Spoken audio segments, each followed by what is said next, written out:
Like, I mean, the That's HOA is kind of, insane. yeah. Like the Is taxes it and that? insurance are reasonable, but the HOA is outrageous. Yeah, I'm going to look at the worst one first, the negative 2%. Okay. So on these kind of things, I like to cut my teeth on one of them first and just, and kind of prove myself to the guy. And you said Okay. the realtor is the owner. No. He's Oh, representing the owner who he's like has a decent relationship with. But okay, no, he's gotcha. not the owner. Okay, so why are the HOAs so crazy? Yeah, these aren't high end. I don't understand. A $400 a month HOA is insane. I wonder what made him pick these. So are they all in the same So these are all what? in the same neighborhood. Yeah, they're all part of the same complex, right? Yeah, yeah. Wow, the HOAs I'm blown away by. That's something Definitely. like I would definitely, I mean, I almost would call and find out why the HOAs are so high. I mean, do they have a golf course attached to it? Because that's like $572 a month and 400 and 300. That's insane. So that's probably his biggest problem Yeah, because there's no way to cash flow at that with that HOA. right. A lot of locks on those too. That's weird on that door. Um, Let me just check and see what this is as far as the area just on Google Maps. Have you done a Google Map search? No. Let So me. sometimes I do that just so I can kind of drive around the area. You Okay. know what I mean? Virtually and see All what's right. going on. Yeah. Thank you.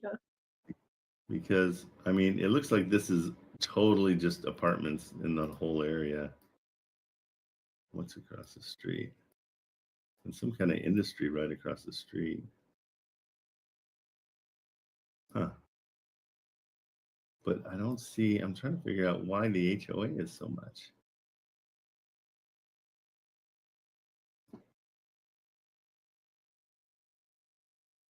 Hmm.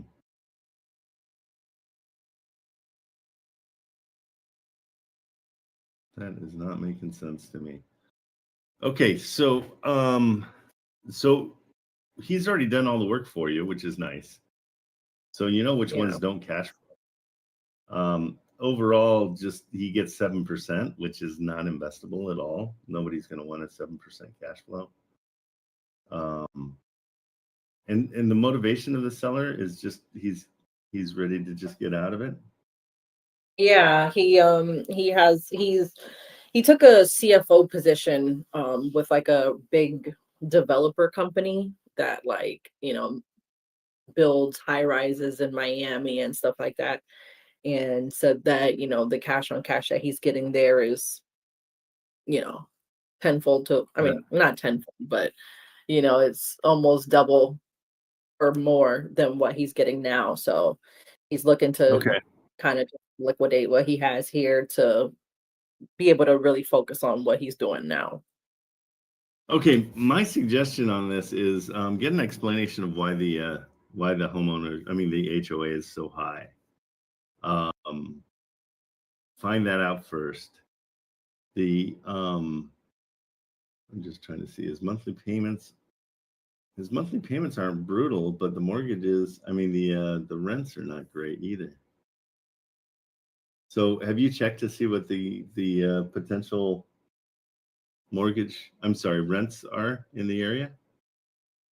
Oh no, the rents are Um, pretty high. 18. Okay, never mind. I was looking at the wrong thing. Shoot, I just don't know how. I don't know. I don't know how to make it happen with those HOAs are so bad.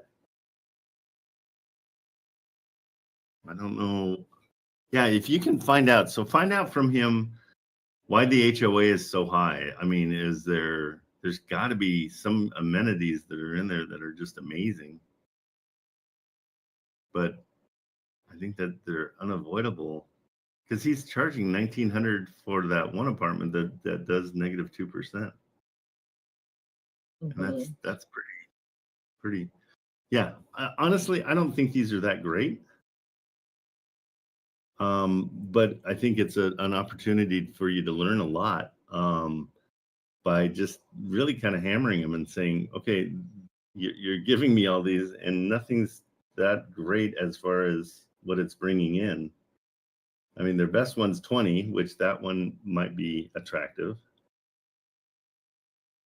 But the rest of them are well under 20%, like 14, 13, especially the 9s down.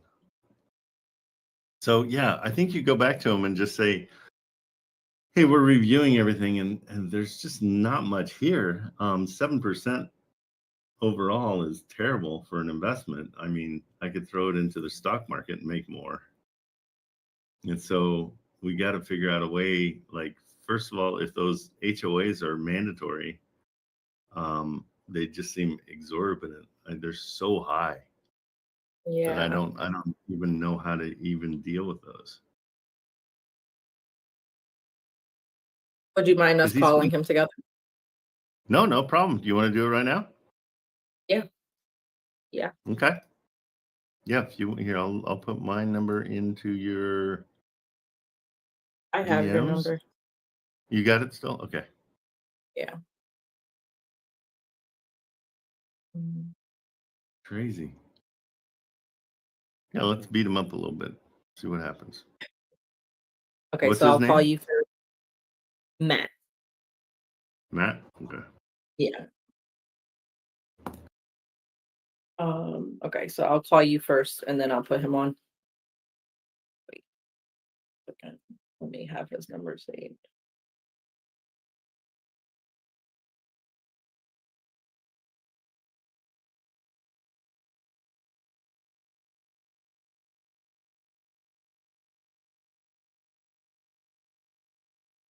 Okay. And so once we get into the call, go ahead and mute. Let's see what something's going to feed back here. So I just want to make sure. Can you hear me? Yeah, so I'm calling you now. Yep, I just picked it up and it didn't pick up. Hang on. Do me a favor, call me right back. Let's see if I picked up, but it didn't connect. Yeah, I kept ringing. Let's see now. There we go. Okay. Okay, so All right. you're gonna have to mute on your side. On Otherwise, Discord or on the phone? on Discord. Okay. Okay, so I'm gonna put him through.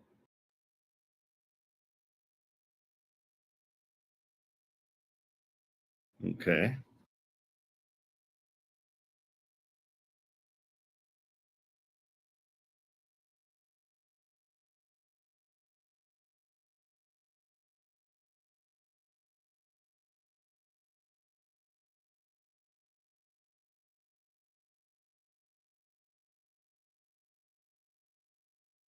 See what happens here.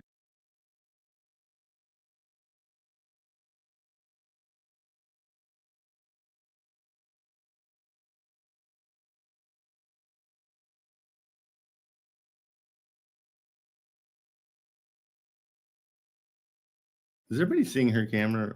I'm not seeing it, so I don't know if it's on my side. Okay. Hello. Hi there. Hey, Trent. Matt, this is my advisor, Trent. Hey, Matt. How are you? Hey, Trent, I'm well. Very nice to meet you. How are you this morning? Good. I'm blown away by the HOA dues in this complex. Holy crap! Yeah, I Why? know. Why are they so? HOAs have gotten crazy, especially around here in the last few years. It's kind of all driven by the insurance cost. So we've had a lot of hail damage in the last 10 years or so in Colorado. So insurance costs have just skyrocketed. Wow! And so they're charging that, and so I mean, are people paying it, or is that something that they're fighting, or what's happening there? No, nobody's paying it. Everybody's in default. Nobody has insurance anymore. Oh, really? Oh, okay, good. I was like, You know, that would there's make so much sense. you can do to fight the insurance companies, right? Yeah, no, it wouldn't. But I know it's happening in Florida as well. You know, yeah, called nationwide. The insurance companies just tapping up their rates and profit margins. There's only so much you can do. You know, there's obviously other things that come to HOA fees, but you know, your typical HOA is going to be organized where something like 60% of their fees are derived from insurance costs. wow. There's only so much you can do. They have to have insurance. Yeah, because it really drives down the cash on cash and all this. I mean,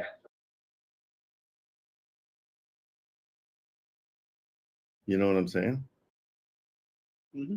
So what, I mean, I don't know an investor on the earth that would want to buy any of these. The more you talking to me, What's that? are you talking to me? It's a good point. Yeah, no, I'm just trying to figure out. I mean, I'm just trying to, how are you selling these? I mean, are any of them selling? Yeah, we've sold a few. So for example, I mean, you guys are looking at high hollows. So the top unit I have has an 18% cash on cash return. Do you have other opportunities that have 18% cash on cash return and are also an appreciable asset? No. I totally agree with it. I'm talking about the ones that are 9, 8, 7, 6, 5, 4, 3, 2, 2, and then negative 2%. Right. So the things that don't have positive cash on cash return are obviously a much tougher sell. And with the cost of financing, you know, just the cost of money right now has pushed out a ton of investors. Right. Typical sort of goal, you know, and you guys are sort of playing a little bit nationwide, which is different. You know, if you want to buy properties in Detroit, you know, your cap rate's going to be better than if you want to buy properties in, you know, Miami or you know, Los Angeles or Denver. Yeah. But the appreciation is also different, right? So for Denver in particular, the gold standard has always kind of been a 6% cap rate. That's, you know, if you have something that has a 6% cap rate in Denver, you're doing pretty darn good. That's what most investors are chasing around here. Your typical home that you would purchase and rent out, even in the first time home buyer segment, is probably going to be something like 4.5 to 5% cap rate. So, you know, when you have something that you're more typically playing in a 4.5 to 5% cap rate, you're targeting things that have a 6% cap rate. When money is going to cost you 7% cap rate, you probably just take a pause. So by and large, the investors of residential real estate in Colorado has slowed down significantly. Right. And you can see why. You know, I mean, Sure. if you're 7%,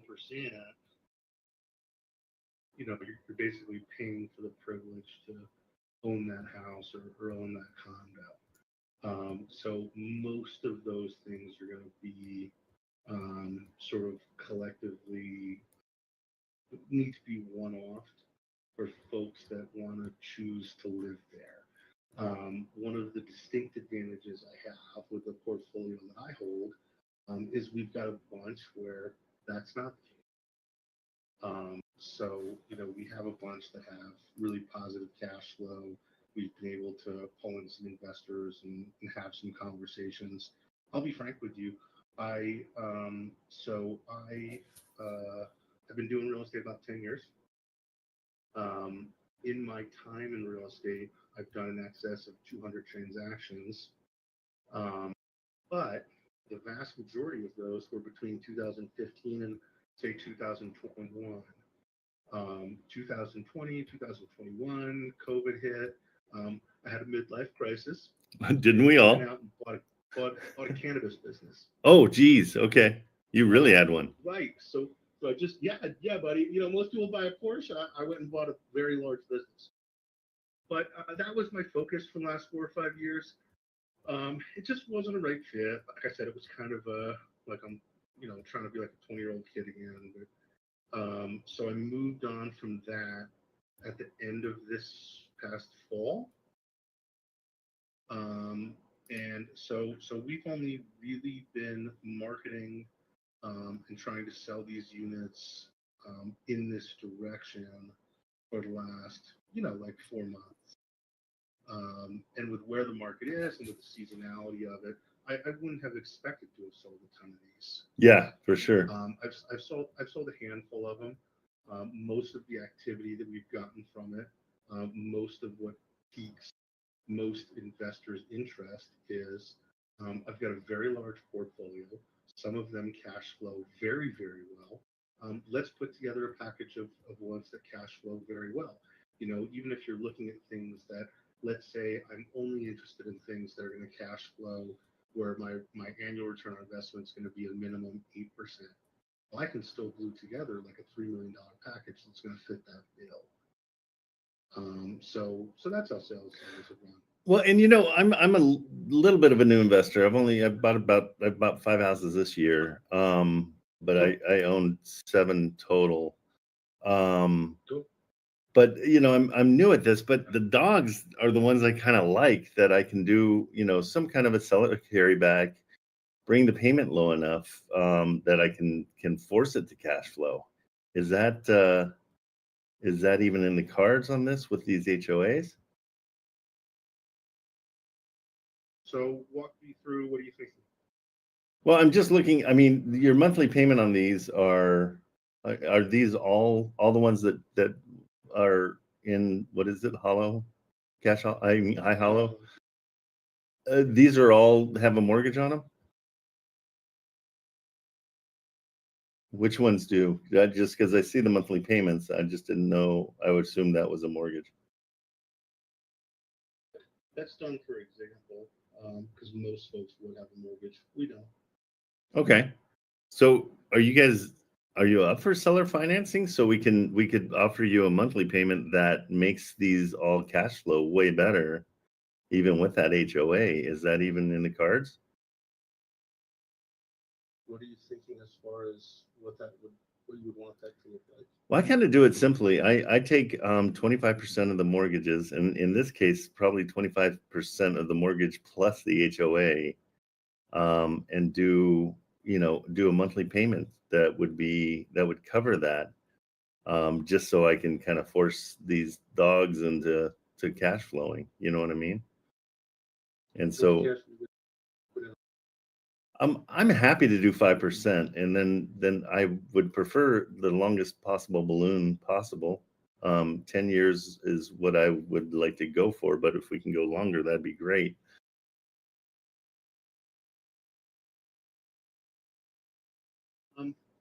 It's the thing is, I mean, and you know this, there's no investors that are going to really salivate over the dogs that you have. I see the ones that cash flow 20%. I get that. Those are going to be easy for you guys to sell. But the ones that aren't, if we readjust and kind of go that route with the seller finance, it's a way to make them cash flow. Yeah, I don't know that it's worth the conversation. Okay. You'd be looking at like 5% down. The conversations I've had with my client about potential seller financing, which he is generally open-minded to, the conversations I've had with him so far have hovered around things like, a more standard 20% down. Yeah. A balloon payment within like a couple of years. I agree with that if they weren't dogs. They're dogs. Yeah, if you can pull some cash out of it. But so yeah, you're talking 5% down, and then what were you hoping the basis for the payment would be? Basis for the payment would be 25% of the rents, and this time including HOA. So, I mean, because the HOAs are so high, like, I mean, example 10742 number 226, I think. So small. That would be like a $500 a month payment from us. And I think it would just help it cash flow.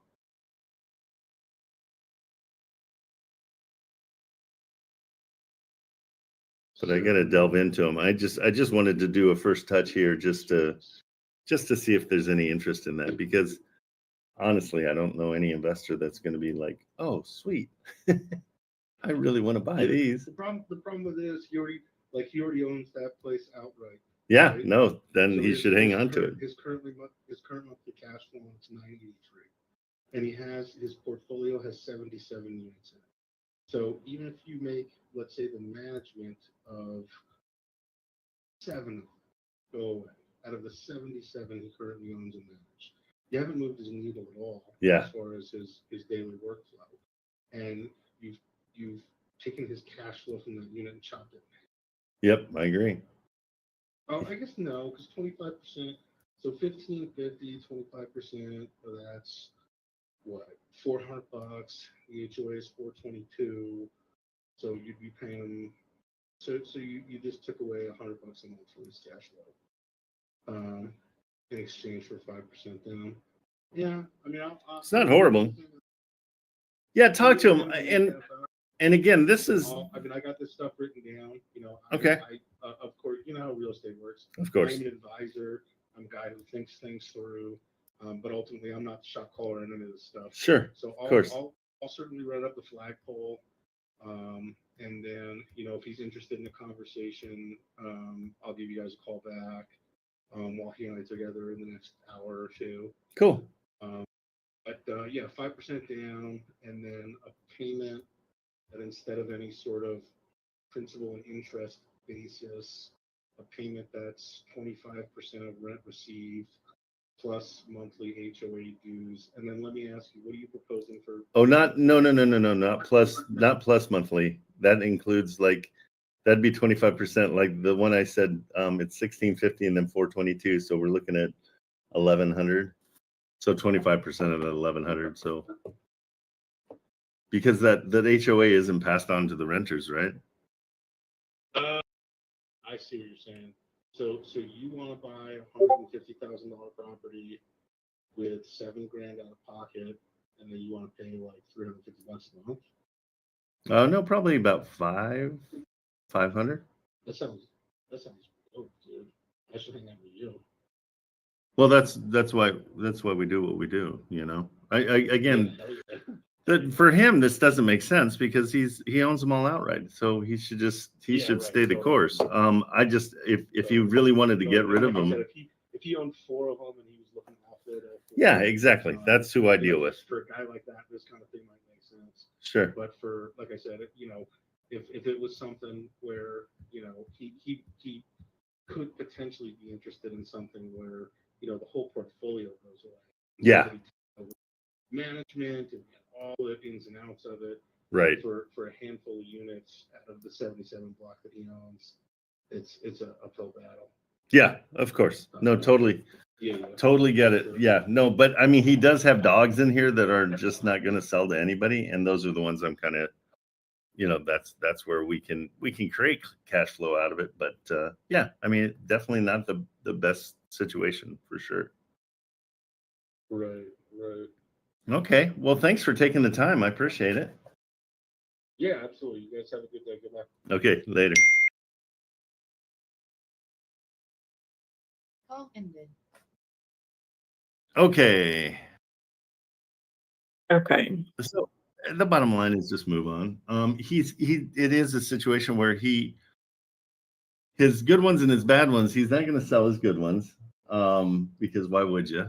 But they kind of even out for him, and that's, as a portfolio, it works because the bad ones are bad, but those HOAs are killing it.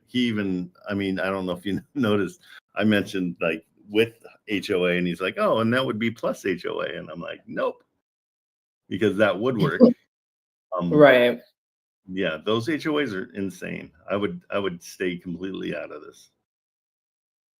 Now, what if it were a situation, because I haven't gotten like the spreadsheets on other ones, but what if it were a situation like he said, you know, where we took maybe half, where we took like all of his free and clear ones and it balanced out? If you can pick and choose and get any of them that have no HOAs, but I think you're in an area that the HOAs are high, just like you said, because of the insurance. And so I think take him, you know, believe him, because that's horrible. That The HOA is insane, but it's fine for him because they're paid off. He doesn't really have to worry about it. And his rents have reflected the HOA. See what I mean? So no, I'm sorry. Can you explain that a little bit? Yeah, I would just run away from it because the HOAs are eating up all your profit. That there's no way to have profit with that kind of HOA. Okay. Yeah, it's way too much. And he's not a hurting, like what we're looking for is we're looking for people that are like, oh man, I want to start a business. I want to get out of this business and I need this much cash. And I'm willing to give up 10 years of, profit that, for that cash so I can get into my other business. This guy's sitting pretty. He's got a ton of properties. He's wealthy. He's not hurting. He could bleed 20 grand a month. He doesn't care. You know what I mean? So he's not our ideal person to go after and help. Okay. Okay. All right. So what I was looking at initially, like, as far as like a package deal for those was doing like an offer price of like minus the ones with mortgages on them, which is 2 out of that list. But looking to do a purchase price of like 1.65, 150K down, and like 4,000 a month. I mean, it all depends on the rents and everything. But here's the deal. You're cutting how many deals have you done so far? None that have closed yet. So let's not cut our teeth on something this big. It's first of all, it's going to take way longer. You're not doing this in a month.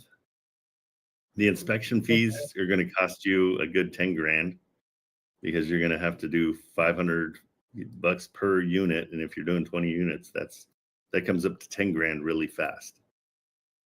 So this is not sellable. There's nobody that wants this kind of a thing. He's fine. He's not hurting. He's got zero motivation to sell. It's just like, hey, let's throw him out there and see what happens. But he's fine. Okay. So start looking for the 1%ers, smaller places. Go to Tennessee, go to Iowa, stay out of Colorado, stay out of Utah. Utah's terrible. The rents are terrible. The HOAs here are just insane. There's no way you can make that work. Okay. So go to smaller, go to states that not everybody's going after. Everybody's going after Ohio, Texas, and Florida, really. So if you can find ones in Tennessee and one of the Carolinas, whichever one you can wholesale in, I know one of them you can't, but those kind of areas, and try to find a single home where somebody's hurting to get out, like they lost their job or whatever.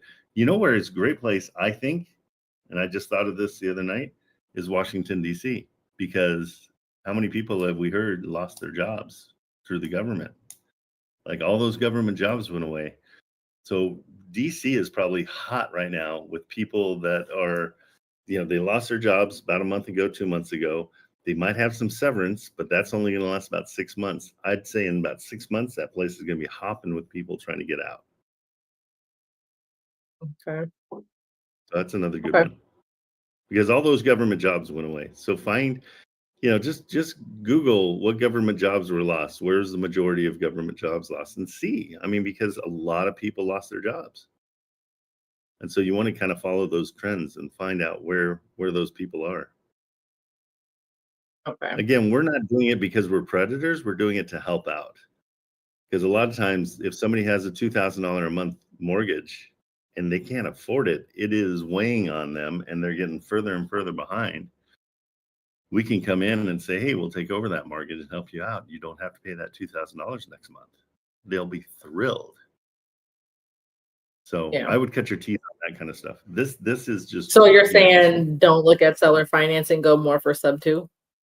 Don't go for 40 unit apartment buildings that have HOAs that are $500 a month. go after seller financing all day long and sub twos all day long. Any kind of creative, those both are creative financing. You find people with their places paid off that have a reason for selling. It's got to be, and that's why making the phone calls with the realtors is so important. Let's find out the motivation. We got it from Matt. The motivation was, we're seeing what we can do. That's what the motivation was. And so he wasn't like, oh, he needs to get out of the country and he's got to sell everything he has and it's a fire sale and here we go. It's not that situation. There's a million of those situations though, where people just have to sell. And so we want to help them out. Okay. Make sense? Yeah. All Okay. right. Thank you. All right. Take it easy. Will do. All right. Okay. What's up, Jalen? What's up, Trent? You doing all right? I'm doing okay. So I sent you an address. Okay. It is in Oklahoma, so I don't know how wholesaling there. Would it have to be like a double close? I think it's a double close there. I'm not super sure. Okay. But yeah, I got this home. I initially offered them seller finance, and the seller wasn't having it. And me and the realtor, her name is Kim, we went back and forth a couple of times on some calls. And then I offered them a cash offer for 120. And she just told me that the seller is 99.9% sure that he's leaning that way. Is that something that's you think is a good deal? Yeah, let me look at it real quick. Hold on Okay. a second. Let me take a peek. So that's good. You got him interested. Yeah. There it is. Let's see. Magnum. Wow. Yeah, it's a rule. Gum. Okay, let's check it out.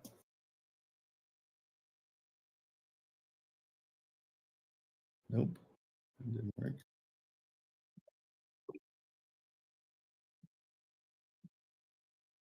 The home is like completely renovated. Like he just renovated the whole thing.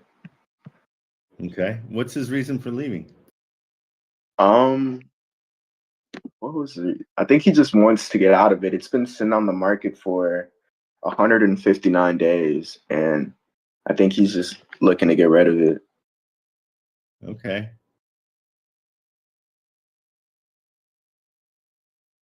Looks fine inside. Yeah, there's no real. Dang it. Okay. What's it rent for? I think around 1,000, because the area it's in, it's like a real rural area. I'm not sure if I'm saying that right. Rural area. Rural. Yeah, rural. It's a weird name. Yeah. It's just rural and the L. Yeah, rural. Rural. Yeah. So I think you have to say it with an accent. Rural. rural. Yeah. Yes. Okay. So $1,000 a month is rough because you're at 166, right? But he's already dropped at 8K. It looks like it's been on for how long? 160, and it's 1,000 a month. Okay. So we got to figure out. And you said he owns this one outright? Yes, sir. Oh, good. So your argument with him when you talk to him is you're like, hey, cool place, but the rents don't support the purchase price.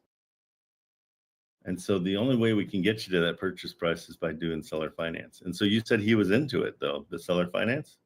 No. He wasn't into the seller finance, and I offered I was like, I did the 70%, and I was like, in order to make this home cash flow, it would have to be seller finance, or I offered them 70% of the purchase price. I offered him 120, and he's good with the 120, but he doesn't want to do seller finance.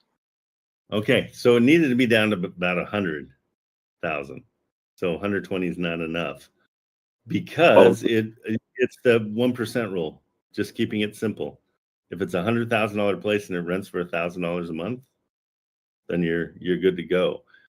It's close, and so I'm not gonna discount it because I think if you can get it at 120, I mean, I'd love to see. Have you looked at other rents in the area? No, I haven't. The realtor Kim, she told me that there's a lot of inconsistencies in the neighborhood. So you can have a home like this where it's like beautiful inside, and then you can have another home like right down the street and it's like destroyed and it's in terrible condition. It's in flip condition. Right. Let's look at Rentcast and see. Because you're really close. My problem is it's not going to be super sellable just because it's not going to cash flow as it is. So what I'd do in these situations is because he just cut it eight grand, maybe put him up to 177. That would be 10 grand more than what he's asking. Say, the only way I can get this to cash flow is if I over offer you, I can offer you a 177 and come in and seller finance. Is that, or just the way I always put it is I say, do you think your seller would be interested in like 177 instead of what he's asking? And then the realtor's like, wait, what? That's over what we're asking. And yeah, the reason we're doing it is because as it stands, it does not cash flow. And so in order to make it cash flow, we have to do seller financing and do it on a set of payments that allow it to cash flow. Because no investor is going to come in and pay over what it cash flows. Yeah, I figured that seller finance was going to be like the best way to go with it. I wasn't really expecting him to accept that cash offer, but the thing is, like when I initially offered, I offered the seller finance. So I offered him 185,000, and I don't think he. Nah, okay. he wasn't. Yeah, then get it under contract at 120, and you know how to push it through buy box? I don't, man. So I just sent her the credibility packet of Brandon Taylor, and I sent her the proof of fund. But as far as like cash, I'm not sure how to. Yeah, so just go into the contract services down at how did they do it now? They just changed everything, so I've got to see what's what. Honestly, I don't like it.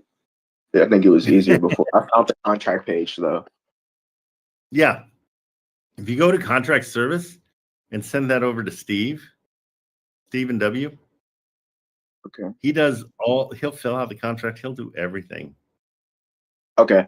The lady did say that she would rather it be that she writes up the contract. Is that something that's feasible? That's okay, that's cool. Even better. Your life easier. Okay, yeah, cool. For sure. Right. So once you get the contract, then you just put it through buy box. There's an Airtable that you just pass it over to them and they'll get it going.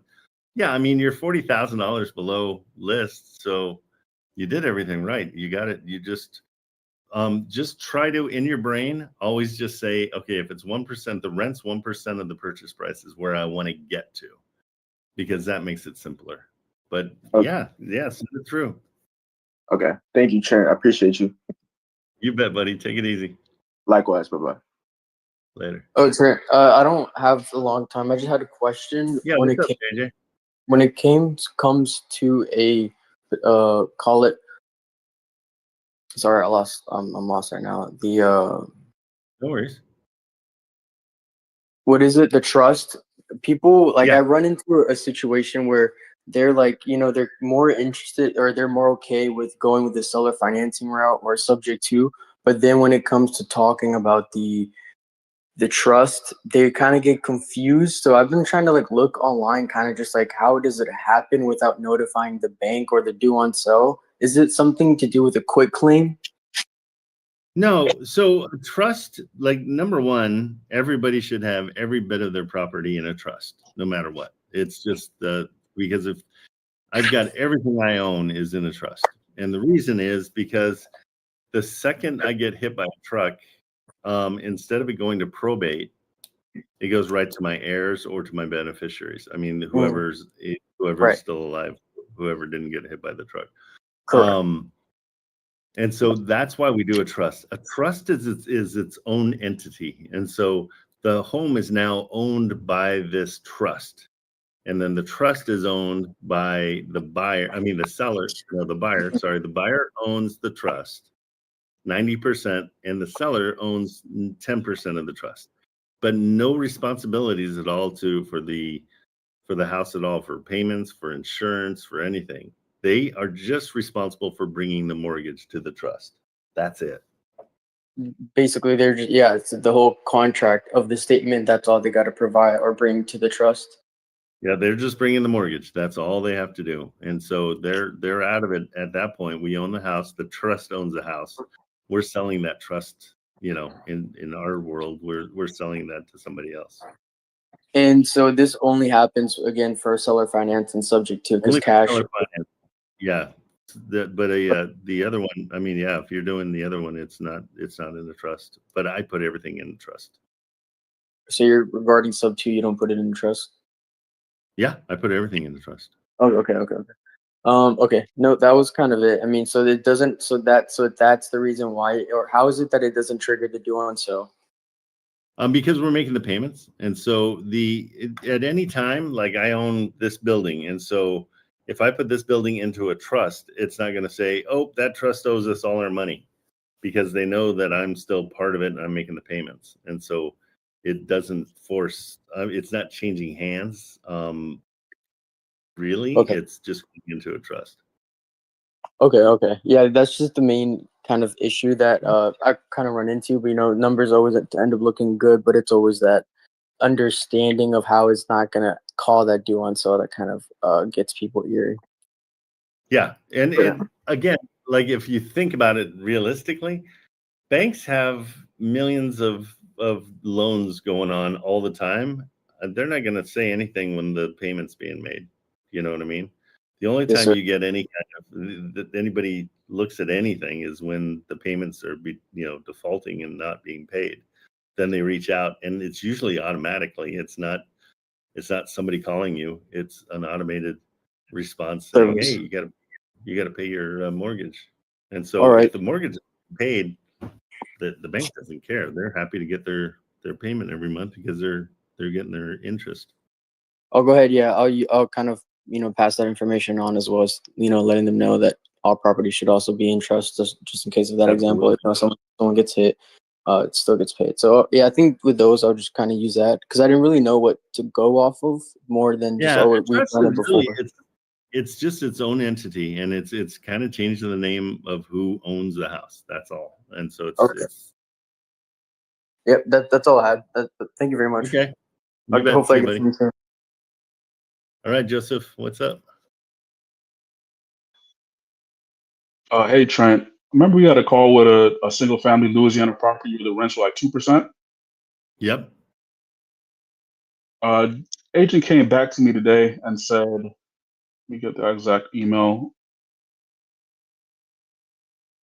My client's title attorney has advised against it too, but I have convinced him to accept your offer at 150.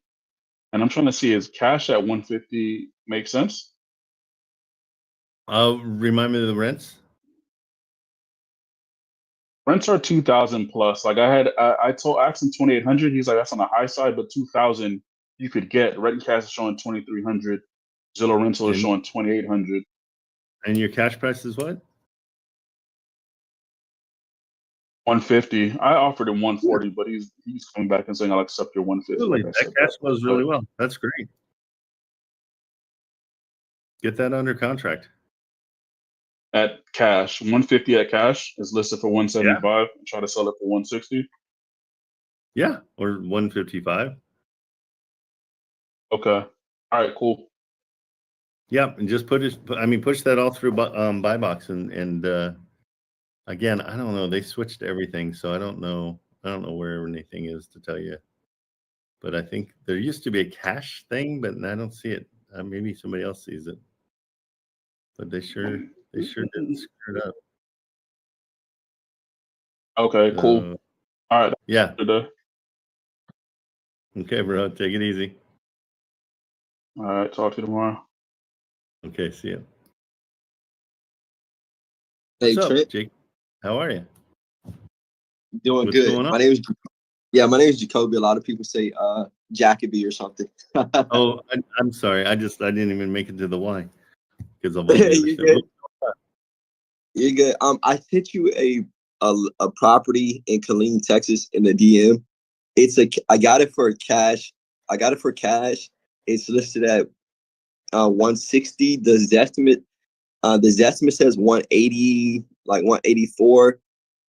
A similar comp sold for 160 in January, but this house that I sent you was on the market for 6 months, and I have it at 120. So I just wanted Nice. to, Great. yeah, it's a foreclosure, so that's why Is it a foreclosure or a pre-foreclosure? it's a foreclosure. They said that they needed to. It may be a pre-foreclosure, but the real estate agent said a business owns the property and they're on crunch time to sell it. Okay. How far behind are they in their payments? I could find out. Oh no, it's free and clear. You can't be in foreclosure if it's free and clear. So let's see. I sent you the address. Yeah, I got the address. Let me just check and see what's going on with it. So I didn't see a mortgage on it. You know what I mean? Because the mortgage is why somebody would get foreclosed on, is because they have a mortgage and they're not paying it. If you own the house outright, the only way it can be foreclosed on is if you're not paying your taxes. Yeah. Yeah, it says no loans found. So you're right. It's interesting. I don't know why it's being foreclosed on. Yeah, I don't know. It's owned by a company, but they said the business owner or something is on crunch time to sell it, so they want to. And your offer price is 120, right? Yeah, it's 120. I tried it at 120. She sent me the contract to go ahead and sign. The seller agreed to it as well. I just wasn't sure. I was looking to somebody else called Zach Ginn, and he was saying, "Hey, do 70% of the list price," and so that brought me to 112. So I texted the agent, said, "Hey, can we do 112?" She said, "Well, there's another offer right under your 120, so 112 pilot's not going to work." So I just wanted to make sure 120 was good. Well, and it says it's 2,500 for rents. That's what it says. It's in Killeen, Texas, which is one of the Fort Hood military base is in Killeen, Okay. and and Temple, Texas is 15 minutes from the Army base, so it's a big like rent when properties are listed for rent, they rent the same day, so that's probably why you don't see a lot of rent houses for rent in the area.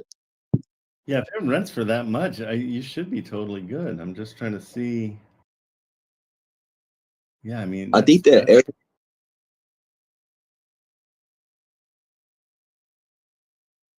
it might be like 1,500, maybe 2,000. I'm not sure. I wasn't sure on the area because I can't see really. Yeah, property tax, everything's pretty low. So you're at like 400 for that. Your PITI is 1235, which is not bad. Okay, yeah, I would give that a go. Yeah, get it under contract. So you think 120 is fine? That it looks like that's where you're stuck at. So, but I really like the fact that it cash flows so well. So I think you're fine. And you're looking at the cash flow based on the 1% rule? Yeah, because it's 2,500 for the rent is what it's saying. Is that am I seeing that right? I looked at the rent too. I wasn't sure if it was because of the type of house it is, but I saw the other houses that was for rent nearby was like 1,500. But this is a different, I guess, type of house, I guess. So I got 2,500. 1,700. I got 1,740, and I've got from Zillow it says 2,500. So we just have to find out exactly what the rent is there, because that's $1,000 discrepancy. And so at 1,700, it's not as great, but it's still good. Yeah, I would get it under contract. for sure. What would you push it sell? through. What's Okay, that? what would you if you were to purchase this as an investor? What would you purchase it at? Like if I got it for 120, what would you recommend me selling it for? You're just going to get probably another like 125. Like it's not going to be tremendous because there's not that much room. So the assignment fee is what you're concerned about. It's going to be a small assignment fee. Okay, and now how do you? Because the agent was saying, hey, it's $1,000 EMD. How do you go about the EMD? Is it because EMD? Yeah, so you're in Texas, so there's always there's another holding fee that they have. But EMD, we usually do EMD after the inspection period. So once we've inspected it, then we provide EMD. And so that's why you want to have, you can get a 15 business day inspection. That's the best. Okay, I think they want like 7 or 10 days. So do 10 business days. Make sure it's always business days. All right. I'm gonna go ahead and lock this up and go from there. Good, and then you can push it through to buy box. I wish I could tell you where their thing is, but they changed it all. Let me just see. I'm gonna look through here because this is driving me a little bit nuts. Homepage support. I don't see where you can send it. Oh, contract services. That's okay. Let's see. Maybe resources. No, not resources. It used to be just under cash. Like if you did #cash, it would pop up. So I'm not sure where it is now, but yeah, just or just go through buy box and submit it through their contract. Or are they giving you a Texas contract? The realtor? Yes, sir. Yeah, she sent me the contract already. Oh, good. Yeah, sign the contract, send it over to buy box, and have them sell that for you. Okay, thank you so much, Trent. All right, buddy. Take it easy. Jenna, what is going on? Hey Trent, how's it going? Good. How you doing? I'm doing well. So I have a couple properties I'd like you to take a look at if you can. Absolutely. I am trying to get in contact with the realtor to confirm the last one for you. She's in the process of showing a house right now, so I can't call her. She's going to call me afterwards. I do think we should start with the 5111 Village Way. Just because it flows a little bit better with that 1% rule. Okay, cool. Let's see. Did you have a chance to put it through your calculator too? I did. And so I have a cash offer here. It's really, really low. My cash offer would be about $89,750. And then I want to offer them $189,250 with $10,000 down for a monthly payment of $497 for 8 years. And what's it rent for? $1,750. Okay, good.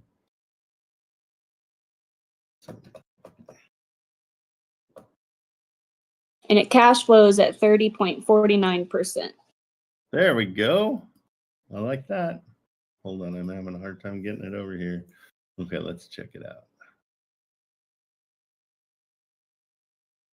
And as far as like rehab goes on this one, I don't think there's too much to do other than just matching the cabinets that match the upper. They're two different colors. Oh, okay. Yeah, that's not much. And just a little bit of landscaping if you wanted to throw that in there. Well, do me a favor, like on all your offers, make them a little bit more round numbers because you got like, it's just easier. So round them off to your favor. You know what I mean? Gotcha. Okay. We'll do 190 for the offer to round it up. Or what did you have? 189,250. So yeah, go 189 instead of the 250. Yeah, always adjust it to your favor. So a lower purchase price. But did you know they have a loan? I did not. That's what I haven't been able to call the realtor and just kind of talk with her just yet. She sent me all of the properties. I ran the numbers and I wanted to bring it to you to see if they actually like worked. Yeah, so they've got a loan of 126. Gotcha. And so they're looking for a little bit of money. Let me see what they're at 126, 3.1% finance. Like that's the good interest rate. So you're loving that part. That whole front yard needs to be redone. So you can blame any kind of money that is needed on that, because the grass is totally destroyed. That's where I was saying the landscape. It may need a little landscape rehab. Yeah, it needs a lot. Oh, I see what you're saying. The kitchen needs to be redone. Yeah, for sure. It's the same cabinetry. It just needs to be Painted. Absolutely. Yeah. So all these things are. This is why we want to have excuses for why we need to offer less. But I mean, it's tile throughout. Yeah, and the backyard and the front yard need a massive. They need massive help. Okay. So, yeah, I think you're. I would do a lower cash payment and then offer sub 2.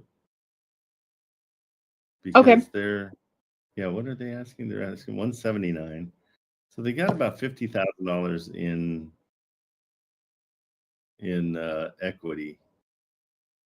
And so it might be a situation where if you give them enough of a down payment for seller finance, I'm sorry, for sub 2, you're going to ask for a little something.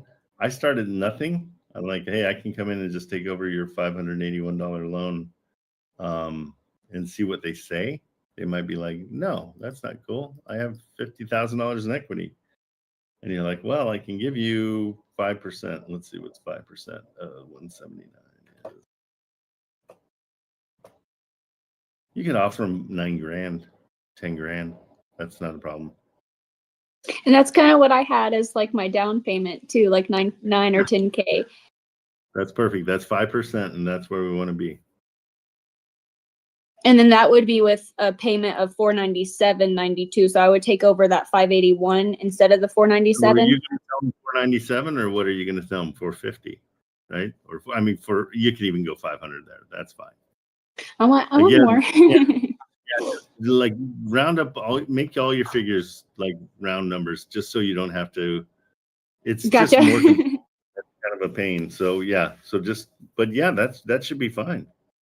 Perfect. I will, once she's out of that showing, I will give all of that information to her, find out a little bit more about the house. And then the other one, it's kind of the same thing, but it's a little bit lower in rent price. Okay. But does it still cash flow? Yes, it does cash flow at 29.5%. Excellent. You're doing great. These are all you're doing everything right. Thank you. Thank you. It's nice to hear that I'm doing something right. Finally, right? What's your way of finding these things? I actually called this realtor specifically about a different property, and I kind of just told her, hey, me and my husband are looking for a vacation property, maybe a Airbnb property. We would like to have, that 1% rule. If it's listed at 300,000, it needs to rent out at 3,000. I gave her that example, and she sent me 7 different properties back, and I ran 3 of them this morning. The one I'm waiting on to confirm a listed price because it's listed for $185 on her little portfolio that she sent me, but it's listed for $218 on Zillow. So I want to confirm that. Okay, great. You're doing great. This is really, really good. What's the rent estimate on this one, the one with the red door? This one is estimated about $1,700. Okay. Yeah, I mean, this is great. I love all this. This one is got no mortgage, so you can offer seller finance here too. That's awesome. And here go ahead. I would offer like 125 cash, and just tell them that the reason we do 125 is just because that's we see that it needs some help with the landscaping here too. That all that dirt needs to be taken care of so it's more attractive. So there's a lawn, but I mean, overall, this one's really nice too. So 125 cash. Yeah, and have them say no to that, which will be great. And then say, how about I give you $210,000? Would that be something that they would be interested in? And then they go, huh? That's 120? perfect because that's the number that I had in my head. I was like, I want to offer him 210K and see what they say. Yeah, and just say, the way I'll do that is on a set of payments. And then what did we say? We said 1,700 was the 1,700 is the rent. And I have about Right. 555 for monthly payments. So go 400 on the monthly payments. Okay, that's where we want to stay as low as we can monthly, and we can always go up on the purchase price. So if they're like, Okay. well, that's not, we don't want to pay that. Well, how about if I give you 220? And then they're like, wow, okay, well, this is starting to sound good. Let's see, I'm just looking.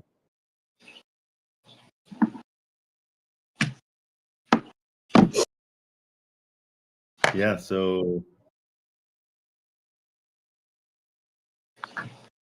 normal here. Would that be over an 8-year balloon or a 10-year balloon? Do as long as you can. 10 years preferable for sure. Okay. And is that still with putting 10,000 down to them? And then, yeah, exactly. So exactly. That's perfect. And I'm just running these numbers real quick just to see. So at 210, down payment is 10. You're saying 10 grand or 9 grand for down payment? I can do 10. Yeah. Perfect. Yeah, good cash on cash. That's a good one. I'll give her a call. She did just give me a call right now, so I'll call her right back. Okay, And call her right away. Yeah, anytime. If you're on with call me in the realtor calls, blow me off and talk to the realtor for sure. I like to be respectful. I don't like to interrupt No, people. that's respectful because I want you guys on the phone as much as possible. Gotcha. Okay, Well, I'll buddy. hop Good off job. and let somebody else go, and I'll give her a call back. Let you know how it goes. Okay, let me know what happens. Come back. We'll be here for another 45 minutes. Awesome. I'll let you know how it goes. Okay, see ya. Bye. All right. Good stuff, you guys. You guys are killing it now. James, what's going on?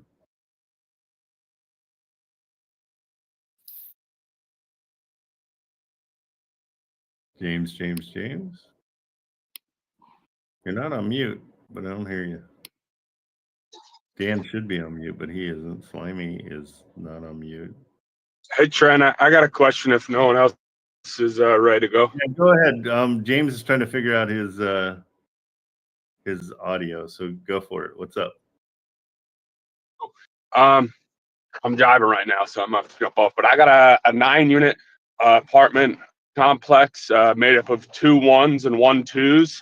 It's in Alabama, and I've been going back and forth with the owner for a while. It's for sale by owner, but she happens to also be a realtor, so she knows her stuff. Originally, I offered cash. It's listed at $775,000. 775,000. I offered 630,000, and she countered at 690. And by the way, I've never done a deal. I'm about a month into this course. Okay. Check. And so she countered my 630 with 690. So then I started thinking, okay, well, maybe we could get something done seller finance because I could get her more money that way if she's worried about that. And I offered her seller finance. It was taken well, but then found out she's got a mortgage. She owes $260,000, and I'm like, that's great. I'll do a hybrid. But then there's a balloon on her mortgage, 2026. Yep. No bueno. So, is there a way? Because I must be calculating something wrong, because I said, okay, well, how about I take over the mortgage and then there's no payment to her because we're going to have to deal with that balloon. And then I make monthly payments, I said, of $1,100 to her for 10 years. And then a balloon payment at the 10 years. And I offered her $800 $1,000. Is that something you can do? Because when I calculate the cash on cash return, I'm at 15% with like if the all in was like 280,000 after we have to pay her mortgage, I'm still getting a cash return of like 15%. Am I missing something? Let me see. I'm just doing my quick calculations with what you gave me. What are rents? The rent roll is for the year is 75,000.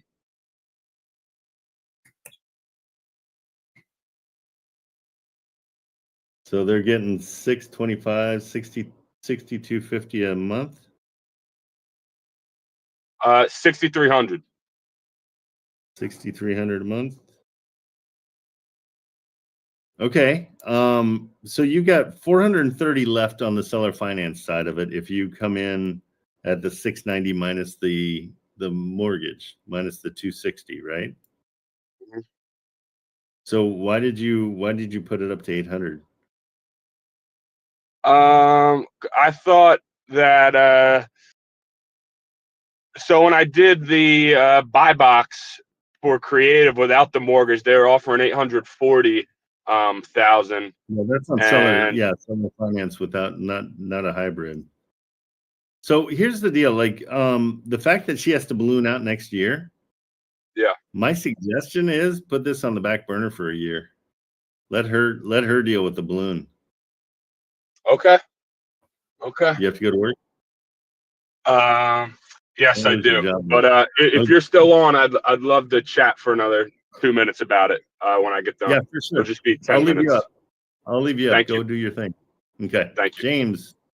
Did you Hey, figure it Trent, out? can you There we maybe go. can you hear me? Yep, Awesome. for sure. Sorry, man. I'm super new to Discord and hold my hand wholesale, so No still learning all problem the. at all. Had to change my input. So I have a yes, I've been in about 4 or 5 weeks now. I'm a Okay. perfectionist, so I've been studying a lot. But I did call a realtor. This is I know, okay. I know. I talked to a realtor. I talked to a realtor last week. Don't worry, I did. You talked to a realtor last week. One realtor? I talked to. Come on. I talked to a couple, but I got one that's interested in seller finance. Two realtors. So the property is down in Alabama. Is it okay? I have an email from her with a disclosure and some information about the area. Is it okay if I send you an email real quick? Sure. Okay, I don't have your email. Can you I'll get direct message me real quick, or I direct message you right as you started the live stream, so it's probably maybe towards the top of your inbox. I will find it. Hold on. Okay, you need to get on the phone more. Yeah. I already know. I know. I already know. I have started. Let me tell you why. And who was it that was just up here? Jenna. Was it Jenna? Jenna got both of hers from a realtor that wasn't what she was going after. You know what I mean? Right. So that tells you everything. I mean, it's so great. Yeah, it's really awesome. Because she got on the phone.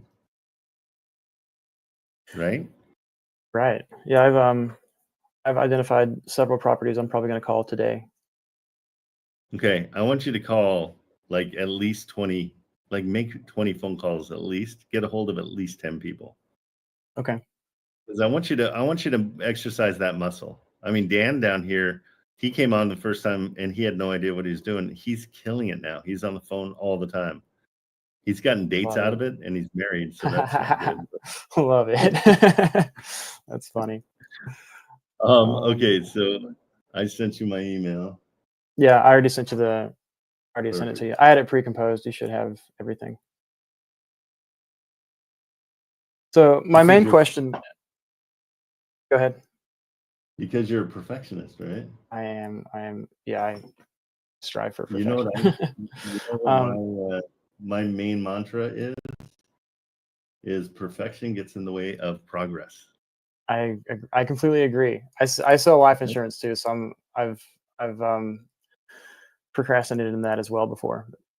I like calling realtors though. Realtors are fun. Well, no, and that's the whole point is like make this a fun thing, not a grind and not something that causes any kind of stress. I think the world has so much stress these days because we don't do hard things, you know? And the Agreed. second you start doing hard things, you're like, oh, wait, this isn't hard. I built it up in my brain. Right. Activity Okay, kills so- anxiety. Yep. That's a good one too. I like that. Yeah. Okay, so what, so it's a duplex, yeah? It's a duplex. Yep. And it's in a small town. That's kind of my main question was, I know that we've been told to focus on like Birmingham and like bigger metro areas with lots of deals. Yeah. I wanted to know what you thought about this area. And I asked the realtor about it as well. And she said it's growing very fast. So I just wanted to Okay, see what your my thoughts were on question that. is always rents. What is rent here?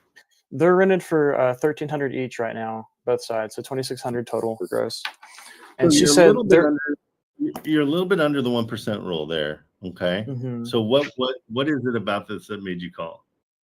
They have 100% equity, and so Okay, and so they you're are thinking they are so. open they are open to seller finance. The realtor is her and her husband actually own the property, so I got to speak with the owners. Oh, Or the great. owner Okay, slash good. realtor. So Mhm. so the strategy here is that checkmate pitch that Richard always talks about. The main thing we want to tell these people, because there's no pictures of it, have you gotten any pictures? Not of the inside. One unit she said is good to re-rent, and the other said needs probably some carpet, maybe some minor drywall repair. But so Okay. I did plug So- in. I started with Buy Box Cartel and just kind of like got rough numbers from that, and then went into the creative calculator and plugged in, like fine tuned them all. And so I can Yeah. share with you what I've got in there if you'd like. But she No, said that's there's okay. room. What I want you to just- do is buy box is, even Richard doesn't support buy box and what it pushes out. He always is like, I don't trust that. And I've just been never using it. Yeah, when Yeah, analyzing, I've just been using it as a starting point, and then going into the creative Gotcha. calculator, plugging those numbers in, and then fine tuning them from there. Okay, I've got it. I'm not allowed to do this, but I'm going to do this anyhow. Real quick, hold on. I'm going to send you something. It makes it 10 times easier. Do you have PropStream? No, I've been using PropWire because I already had a subscription, but I will transition over to Stream or Batch Leads one eventually. Okay, I'm just gonna. Okay, this is what I use, and it does all the calculations for you, and it's really simple. It also helps you find. I'm gonna send it to you in DMs. I'm not allowed to do this, but you sound like you could really benefit from it. Secret's safe with me. Okay, don't and tell anybody. other 100 people on here. Shh, don't tell anybody. And so I'll DM this. It's 7 days to try it out, but it's it makes life 10 times easier because not only can you can do your property and check it out, it gives you all your numbers right away. And their numbers are different from buy boxes in that their numbers are super aggressive. Their numbers are more what I like, which is 5% down, you know, a 10 balloon, all the aggressive stuff, because we're finding that the other stuff just isn't selling. And so I don't know why we're doing that. But if I'm not supposed to say what it is. Easy way. Yeah, I've heard of it. I've heard of it before. Okay, and it's excellent. I mean, anybody that wants to DM me, because I'm not allowed to talk about it here, because PropStream is a big part of the boys' money, and I don't want to mess with their income. Okay, so what I like about this is this is prime for the checkmate pitch. You can let them know that at $2,600, it doesn't cash flow monthly.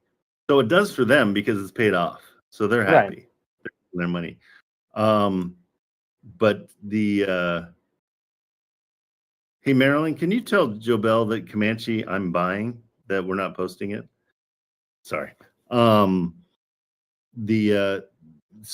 the pitch is, hey, no investor in their right mind is going to buy this, but I can come in and I can give you your 338 as if you're willing to do a set of payments. And so what did you find out? What did you find out to be the rents, or we don't know? 1,300 per side, so 2,600 total, and they can go up. And she said there's room to move them up to about 3,000 gross total. Okay, 1,500 each side. So what I do is I come in and tell them. So I take 25% of the rents as a payment to them monthly. Okay. And that allows us to cash flow. And so what we tell the seller is the only way this cash flows is if you're willing to take a set of payments. Granted, in 10 years, I'm going to pay you completely off and you're going to get your 338, what you're wanting. You just have to be patient and just wait for it. And see if that's something they're interested in, because it's 600 a month, you definitely cash flow. Okay. And that way it becomes a sellable entity that people will want to buy. Gotcha. I've got my numbers structured as such to where it's about $1,000 a month of payments to them, but it still cash flows $862. Yeah, let's go bigger. I'd much rather cash flow 1,200. You know what I mean? Okay. Again, so raise the amortization a little bit to. Yeah, we're not. Well, don't worry about amortization. I do just 25% of rents, because I don't know what that is over 30 years or whatever. It doesn't matter to me, because amortization is just a way to calculate terms over 30 years usually. And it's the fact that we use it anymore is ridiculous, because for what we're doing, we just care about what we're paying monthly. We don't care about justifying that it's 42.63 years that we're amortizing it over, because it doesn't matter. We're not going to go the full length of the term anyhow. Right. Well, I understand. I've just been changing it to adjust the payments by that method. Right. That's what I'm saying. That's a waste of time. There's no reason, because it's numbers that you really don't care about. That 42.63 months or whatever doesn't matter, because your rent is your rent, and you want to pay less. You want to pay 25% of your rents. It's just a simple way of doing it. Gotcha. So that'd be about $650 a month right now. Correct. So you're going to say 600, so you can go up a little bit. You can go up a little bit. Okay. So that's why we always, it's a negotiation. We're setting this up. This is a chess game. We want to think 3 moves ahead. And so we want to think, okay, we're going to offer them 600. We're going to offer them the 338. That's their asking price. We're going to ask for a 10-year balloon, and we're going to say that 10-year balloon, I'm going to pay you $600 a month for the next 10 years. That sounds 10 times better than, hey, you're only going to get $600 and I need to do it over 10. You know what I mean? So you want to make it sound like it's something good. Like you're guaranteed $600 every month for the next 10 years. So basically, you're still basically a landlord without having to do all the crappy stuff. Right. And that bumps the cash on cash up to like 27.5%. And that's sellable. Yeah, for sure. So because investors are going to look at that like, oh, hello, okay, this is what we want. Now, if you get pushback from them, like, oh yeah, I don't think that works. Say, okay, how about if I put it up to 350,000? Okay. Most sellers are like, wow, okay, 350. Yeah, in 10 years, you're going to get the balance of everything. I'm going to pay you 600 a month. And in the end, you'll have 350,000. Yeah, that 25% is based on a 368 purchase price. So I raised it 30 grand from their asking price already. It's just in the calculator. I haven't offered them anything. The first call. What is the 25%? What are you talking? 25% of what? Cash on cash. Sorry. Oh, okay. The cash is based on cash return. Yeah, watch what happens. Watch what happens when you put 350. It doesn't change much. Right, but the amortization changed it. Well, I use the amortization here to change the monthly. I'm just using it to change the monthly payment, so I can calculate it very quickly on that. Just type in the monthly payment. Don't worry about the amortization. Never worry about the amortization. Like just type in 600, and so now it'll figure out the amortization for you. You don't even have to do it, and it doesn't matter. Do you see what I'm saying? Mm-hmm. So now watch what happens when you offer 350 to the number. What is the cash on cash number? It didn't change hardly at all. Right. Like that's my point. Point something percent. Right. So awesome, right? So my whole point is, in this negotiation, the only thing you want to change is the purchase price. Keep everything else the same, because we're also not mentioning 0% interest. So if that comes up, then you say, well, price. I gave you more of the purchase price. So that's I've already given you. I paid that interest up front. And then the only other thing that we need is a down payment. And so if we're at 350, right? We're going to go times 5%. We're going to offer them $17,000 as a down payment.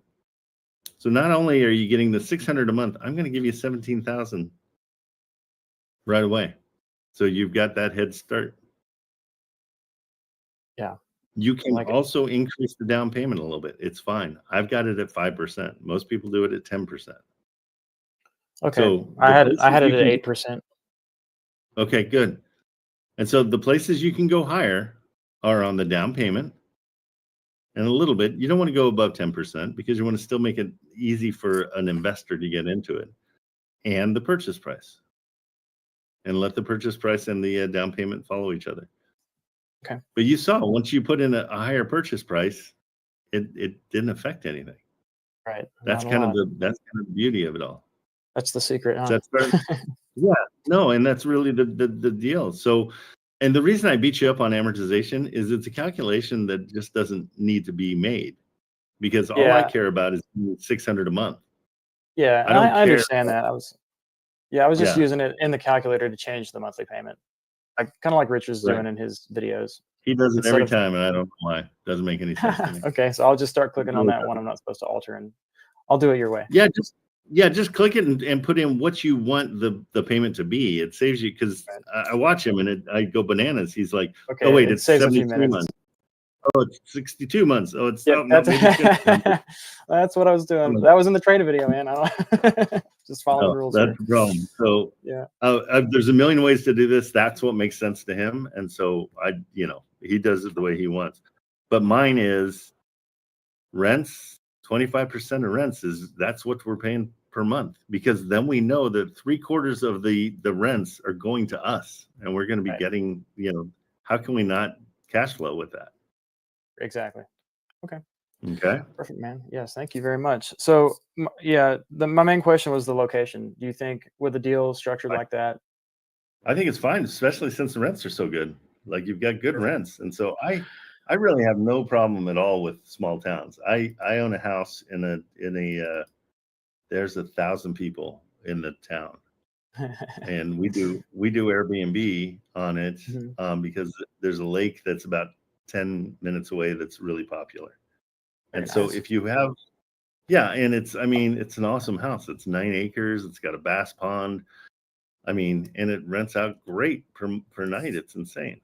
Nice. Is it harder to find buyers for small towns like this? I don't think so. I really don't. Okay. That's what I was concerned about. No, especially if we can get that cash on cash over 20%. That's what people look at. They really almost never even look at the map to see where it is. They're like, wait, we're getting 26, we're getting $2,600 a month. It can go up, but we don't promise that. And we're only paying $600 a month. Okay, yeah, that's $2,000 that I'm playing with. That's awesome. Yeah. Awesome. So sure.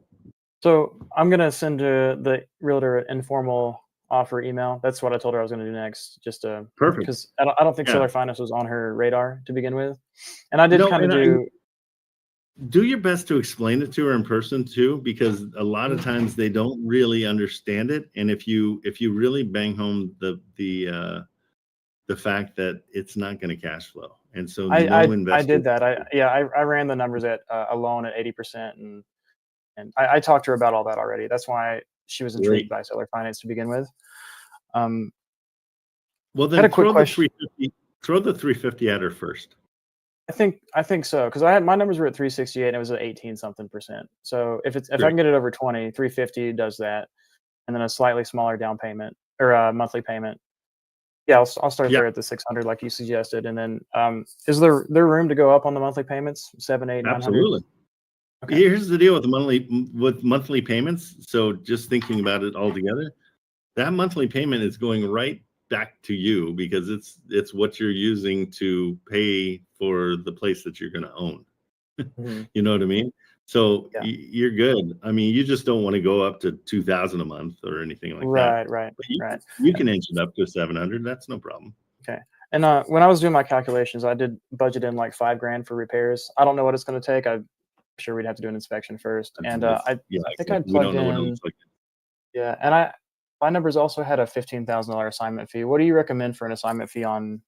I never do. I never figure out assignment fees until it sells, because it's going to 100% depend on the buyer. The buyer, if he talks you down, it's going to be something where you go, well, yeah, I'm willing to take $1,000, so the buyer will buy this.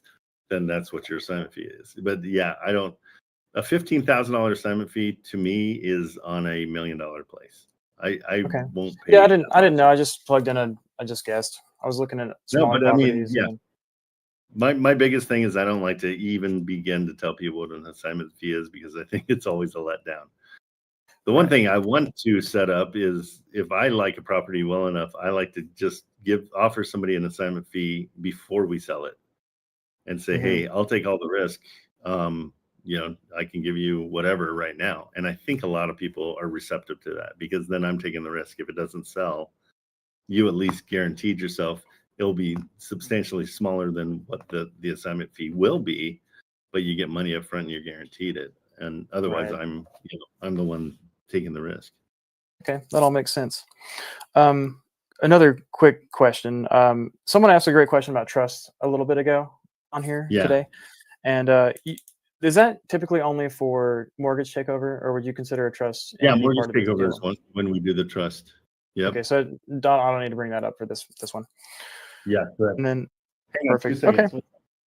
When you get a chance, I need to move this. Do you want my keys? No, I don't want to move that. Here, give me a second, guys. I gotta go move my car real quick. I'll be right back.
Jeez Louise. Okay. Made it back.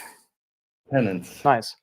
Okay, so after I get kind of an informal agreement, what are my next steps? I assume she might want to use her own contract, so just let her. They might. Texas always does. I don't know about Alabama. But yeah. So then no, and I think this is a good one. If you get this, let me know. Go ahead and DM it to me or to Marilyn. Marilyn's in here too. Let us know you got it under contract, and we'll help you out. Okay. Because I like this. Where's Marilyn at? Marilyn, she'll send you a DM right now. Okay. Thank you, Marilyn. She's always watching. It's kind of creepy.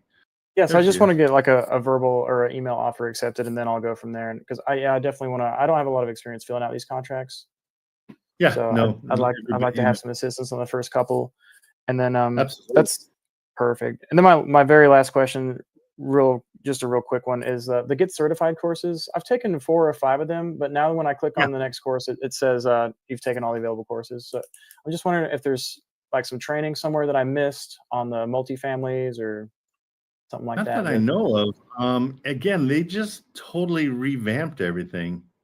Yeah, I think it's Um, probably. It looks like it'll be better when you learn all where everything's at.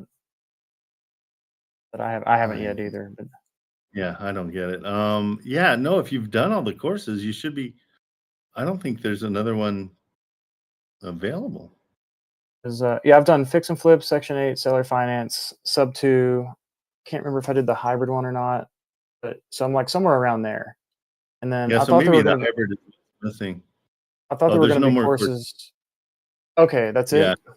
Sweet. Yeah, so yeah, they've got a lot going on, and they're trying to do changes, but it happens kind of slow.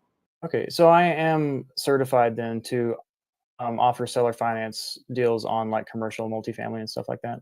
Absolutely. Perfect. That's And what I we can wanted to help know. you out for sure. Anytime you need help, let me know. Awesome. Do you want me to DM you my phone number as well? So you can hit. Yeah, that'd be great. Okay, I'll do that. And looking forward to hearing from Maryland. Looks Where like I are haven't you? got any Where do you further live? yet. I live in Western North Carolina. Oh, okay, cool. Yes, sir. All right, perfect. And Maryland, did you DM James here? Not yet. This is a good one, and he might be, if he locks this up, we can help him out because it's a pretty good deal. Also, Maryland, I was saying on the Comanche one, that one I'm purchasing. So Jobel was asking about if it needs to be set up for us to sell it, but I'm keeping it. Okay, Maryland sent it to you. Awesome. I Okay, don't buddy. see it yet. Awesome. I'll keep an eye out for it. Message request. Here it is. Yeah, I got it. Awesome. Thank you. Okay, perfect. Thanks so All much, right. Trent. Appreciate your time. You bet. Happy to do it. Take care. Thanks. All right, Dan, what's going on? How's it going, Trent? Good. How you doing? I'm not sure how good. Doing great. I just wanted to check in. Our deal with inspection is deadline is Friday. I don't know. I was just trying to get a sense of how serious we think the buyer is. Pretty good. I mean, we got good. I mean, we got good communication with them, and again, it's real estate, bro. It's the worst. People promise things. We had somebody. We had a 14 unit thing where they're like, "Hey, can we get in today? We need to get in today." And we're like, "Yeah, great." And we jumped over. It was a full fire drill, and we got them. And they're like, "Oh yeah, we don't want to do it today after all." And so it's just. The buyers are just fickle, and they know they're running the show, and so they're just a pain in the butt. Okay. All right. Obviously. Yep. So, and Marilyn will keep in touch with you too. Have you? And again, totally respond to my girls. Nothing happens over the weekend usually, so buyers aren't doing their thing. Yeah, they've been good. They've been actually responding. They've been reaching out to me over the weekend. So your team is great. They really are. They're super great. Okay. They take care of me. All right, no problem. I'm just all right, bro. It's my first. Well, it may or may not be my first deal. So anyway, that's all good. I I just know, wanted to check never in. know. I know. Thanks, man. It's being patient is the hardest part of this whole thing. It ain't over till it's over, right? Yeah, that's exactly it. Okay, bro. Okay, sounds good, man. I'm making calls. Get on it. All right, take it easy. All right, Slimy, you had a couple more questions. I know that somebody came up and you had to do your work. All right, thank you, Trent, for remembering me. So yeah, this 9 unit in Alabama, I offered 800,000 because half of the deal would be seller financed, and I thought, it would be would incentivize them to let it go for just, $1,100 a month. Yeah, no, if you can get that 1,100 a month, you're golden. But the problem is that $260,000 balloon they have next year. Now, am I doing something wrong? Because don't we shoot for like above 12% on cash return? I shoot for above 20%. Okay, so that's the thing. So that's what's sellable. So often it's not sellable unless it's that much. So I'm really rough on it. So on this one, I really honestly believe that if you wait till 2026 and let them satisfy that $260,000 balloon that they have, they're going to have way more incentive after that to get their money back. Yeah, because they're going to have to spend a ton of money on that. And so I think they're just going to be in a better spot. But you can definitely, put together a hybrid deal for them for sure. And how, so when I do the cash on cash, I'm getting 15% with what I propose to them. Is that, you think, unlikely to find a buyer, unlikely to find somebody to put up 260 for their balloon? It's hard. Yeah. Even if they're getting their money back? Nobody's going to do the 260 for sure. Yeah. Okay. And why is that? If the cash on cash is there, what's stopping them from doing that big of a payment? It's just a ton of money. Like if I'm choosing between 0% down, $100,000 in equity, and a $3,000 a month payment, and this deal, I'm going to take that other one. You know what I mean? Yeah. And so, those are real. That's one I just closed on Thursday on. It was exactly that. And so that's what you're up against. You're up against those kind of deals. And so we want to find those deals. We're looking for treasures. We're not looking for, I think we can make this work. No, it needs to be, holy crap, how did you get it at that price? Yep. And so what do you think a maximum cash offer would be on this? Since maybe I could go that route instead, let her deal with the mortgage and all that and just offer cash. What do you think a max is? They're at 775. I like 500. 500, yeah. Okay. All right. So it looks like I'll just have to let it sit. I was trying to help her out. She's not crazy motivated, but she just kind of wants to move on with it, She will be crazy motivated. You just have to wait for it. Yeah. Okay. Sounds good. Thank you, Trent. Yeah. That's the hardest part. Again, it's the same thing like Dan. Dan is just, patience on this is so important. Yeah. Yep. Okay. No problem. Appreciate you letting me talk. Thank you. No problem. Later, bro. All righty, Steen. What's up? Steen, stir something or you're on mute, just so you know. I don't think he's with us. Can you hear me? There he is. How are you? Hey, how you doing, Trent? Thanks for ticking me up. All right, so I think that I've got a question along the same lines as the previous guy. I've got a deal in Memphis, but it's only a 14% cash on cash. So I don't know if it's worth submitting this or if it's got any chance in heck to sell, or if I should just leave it. The reason that I'm been pursuing it is that the realtor has like 4 more deals behind this, but he wants to get rid of this one first. Okay. It's a seller finance deal. It's $190,000 offer, $20K down. And why $20K down? It's what the seller's demanding it. The owner won't take less. Well, if you won't, then that's just normal. That's not a deal. So that's anybody can get. Yeah. So you got to let him know that the whole point of seller finance is to make it so people that can't qualify for a loan can qualify to buy his place. Right. It's $190K. What is it? A house or what? Yeah, it's a single family house, and it's rented.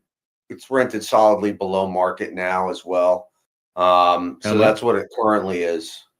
In September, it'll be like a 35 to 40% cash deal after we What is- flip the tenant. But that won't What's be the for rent? several months. I'm sorry, it's currently rented at 1,200, and It's renting at 1,200. yep. Okay. Yeah. You don't cash flow. So Buy I box mean, is you're cash saying flowing, it's so at I how mean much? it's a seller finance deal. Cash flow is 291. It's almost $300 a month. Yeah, it's about that. 290. Yeah. Okay. Yeah. So at his, did you put in all his numbers, the 20%, all that stuff? Yeah, I mean, I put in insurance, taxes, and Buy Box Cartel is giving me a $5,000 assignment fee, so I don't know if I'm supposed to use that or not. But yeah, this is what Buy Box Cartel spit out. Yeah, Buy Box is always incorrect. I Okay. hate saying that. It just is way too high. It offers okay, but you already talked to the guy at 190. Yep. He said he wants 20% down, right? No, 20K. It's about it's just over 10% down. Oh, I'm sorry. I thought you said 20%. I apologize. No, it's 20. No, if it was 20% down, I wouldn't even look at this. Okay, so he wants 20,000 basically 10. Yeah, so he wants a little bit more than 10% down. Yeah. Okay, that's what turned me off right away. So you and I are on the same page. He wants 10% down, and then what's his monthly? 472.22 is what our payment to him would be with a 30-year amort. Let's just call it 480 to make our life easier. How about that? Okay. Okay, so 480. It rents for 1,200. So you're a little bit high there. I mean, I'd offer about 300 for that. And then what's he want as a percentage rate? Because if he's making demands, I'm sure he's got a percentage rate tacked onto this. No, there's no rate. It's a 6-year balloon. Good. 6-year balloon's okay. It's not amazing, but yeah. That's why I thought it was an okay deal. It's okay. I don't think it's a great deal or anything, but it seems okay. Well, here's the deal. We need great deals to sell because you've got buyers, like I was saying, that are looking at amazing deals, and then this one comes along and they're like, I'm good. Yes, I hi. don't need it." Yes, I'm So trying to get a medallion signature guarantee. Do y'all offer those services at location? Yeah, somebody's on their phone. Yeah, so it's an okay deal. It won't sell, but you can definitely put it through and see what happens. Signature So should I just put this through anyway? Just tell well, I mean, yeah. Let's find out and see. I'd prove it. I'd love to be proved wrong, but just in my experience, and I've put through over 2,000 of these, and I kind of got a sense of what buyers want. Yeah. And you don't think this will sell, or if it sells, it's a long shot. It's a long shot, but I mean, hey, let's put it in. I also bet on long shots when I go to the horse races because sometimes. Okay. This would be awesome. Okay, I had a couple other questions for you. You had just talked about amortization a minute ago and how you didn't think it was that important, but I thought that Richard goes on about how the amortization is important because then when we're going to refi in 6 years at the balloon time, it does make a difference, right? If we built up the equity or not, or 100%. But what I'm saying, arriving at what I want to pay people monthly for their property, I don't use an amortization calculator. I just don't. I skirt that by saying 25% of rents is what I want to pay them monthly. Because then I know 3/4 of the rents are going to go to me and that will cash flow. Okay. Another question is, are there people here? I've heard a couple people mention this, that they've hired cold callers to go out and try and find leads and things like that. Do you know if have people had success with that? Do you know? Here's the deal. I've got a group of 6 girls that work for me. And they handle everything for me. I can't live without them. So if you're willing to manage them, You have to manage them. I mean, that's everything, and you got to stay in constant contact. It's not going to take as much work off your plate as it is. They're just going to handle stuff for you, and they're going to make those calls. I think it's important when you're starting off that you find out how to make the calls so you can teach them how to make the calls. Because cold callers can be, hey, I'll offer you $200,000 for your place. Okay, no, all right, see ya. That could be a cold call. But I like to, hey, Mr. Realtor, what other properties do you have? You know, how can we develop a relationship? Hey, I want to help you out, blah, blah, blah, blah, blah. So that's my short answer on that one. So just so I know that your system with your VAs, you've got some VAs that are doing research and then some VAs that are doing cold calling, and they're two different people kind of thing, or two different groups? Well, I've got, they're all part of the same group. They talk to each other constantly all day long on Zoom. They're always meeting. And I've got transaction coordinators. I've got people that are making phone calls, keeping in touch with people.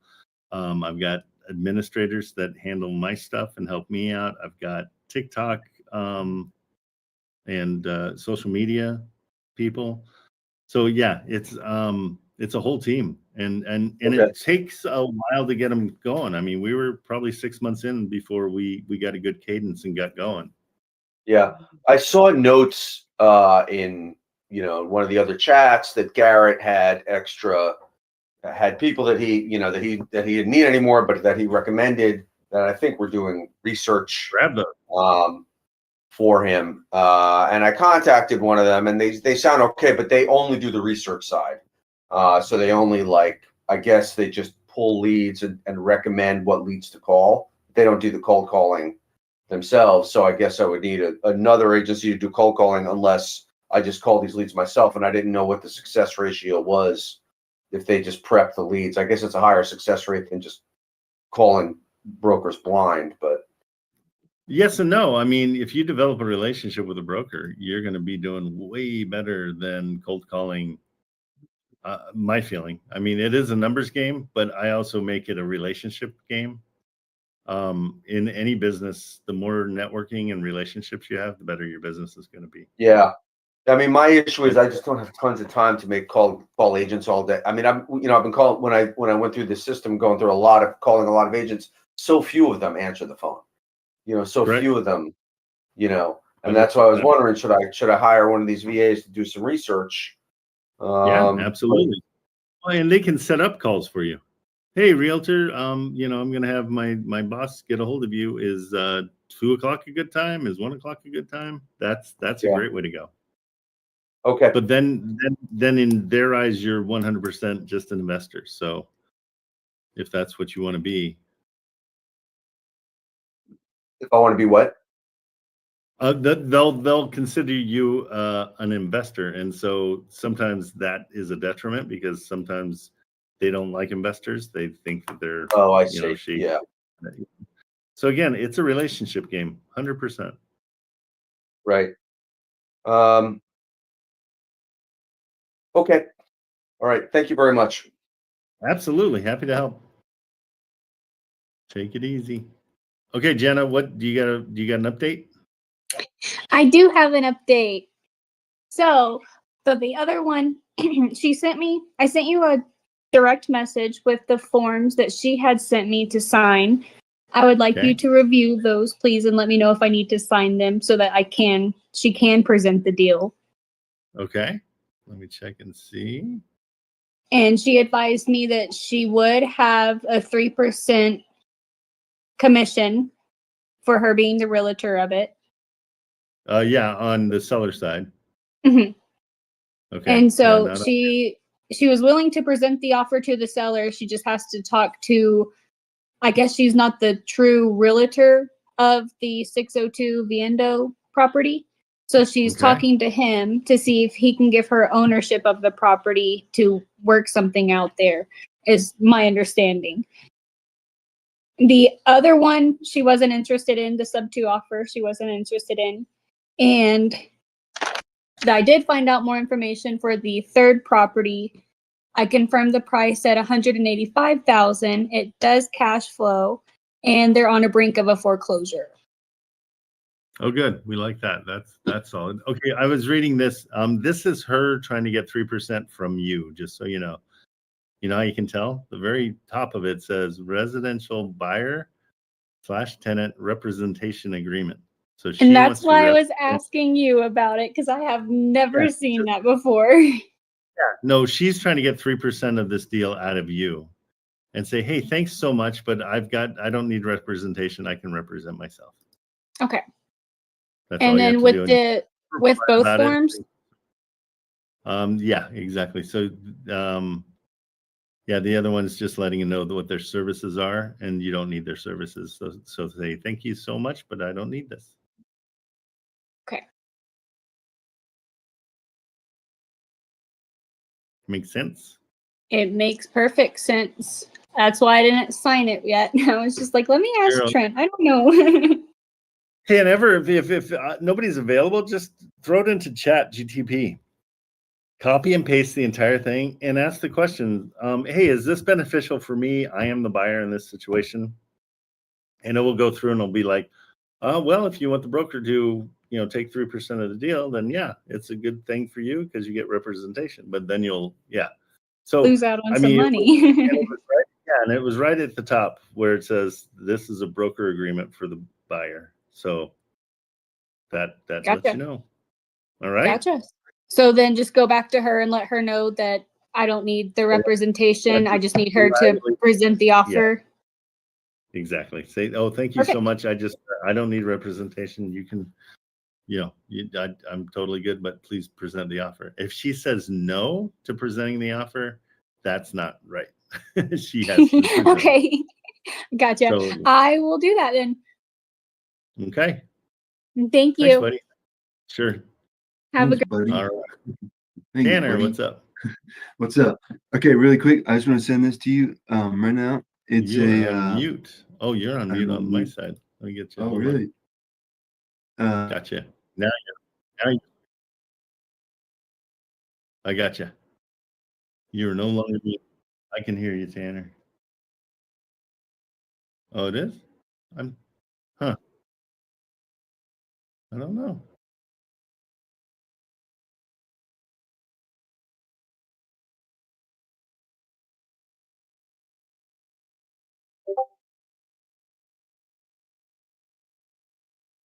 No worries.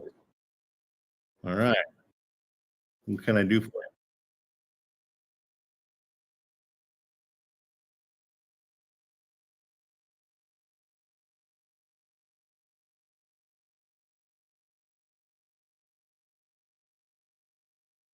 They're very high, yeah.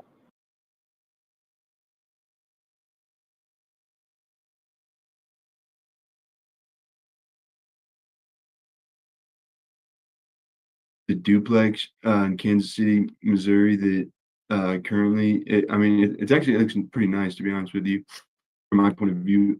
It's got one person in there currently. It's renting for $867 right now for that one side of it.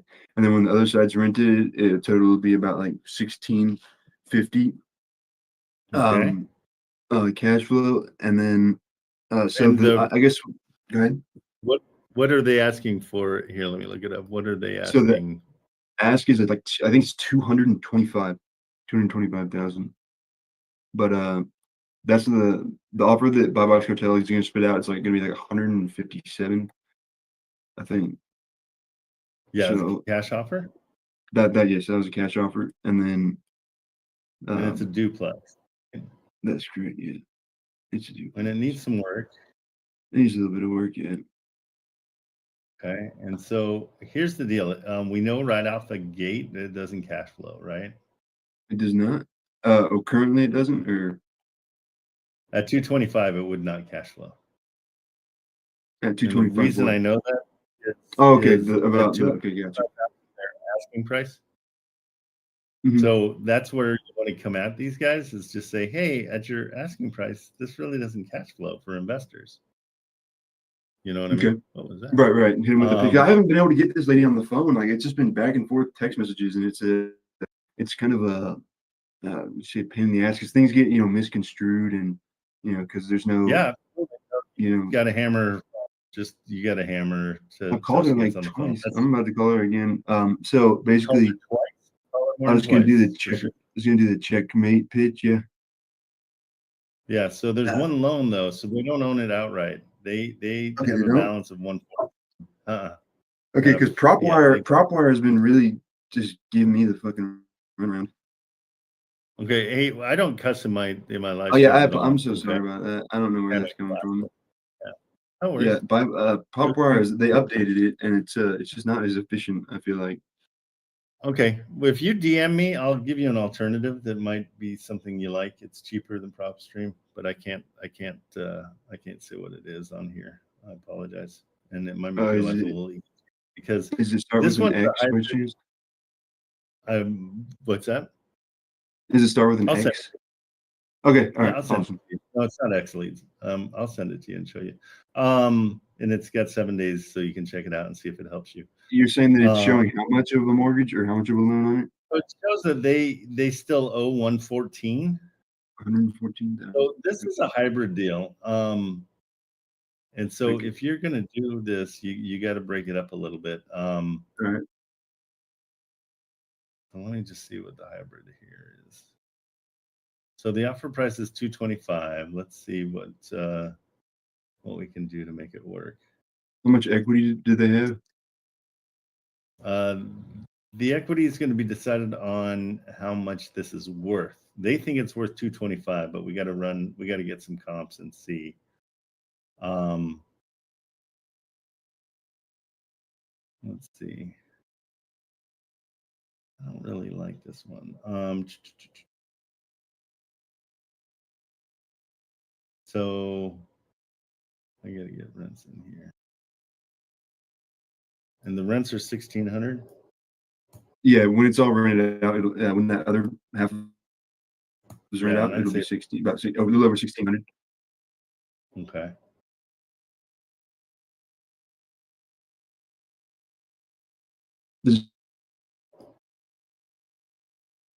Yeah, I mean, so what I would suggest is probably with the loan payment.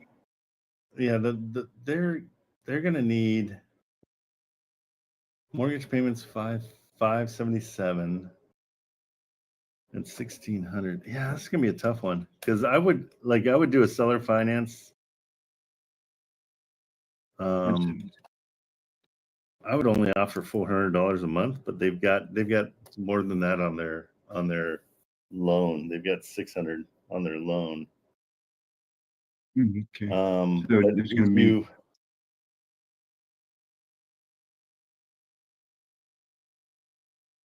Yeah. So is that even possible? Yeah. Yeah, the cash flow is not great on this one, so that's what I'm having.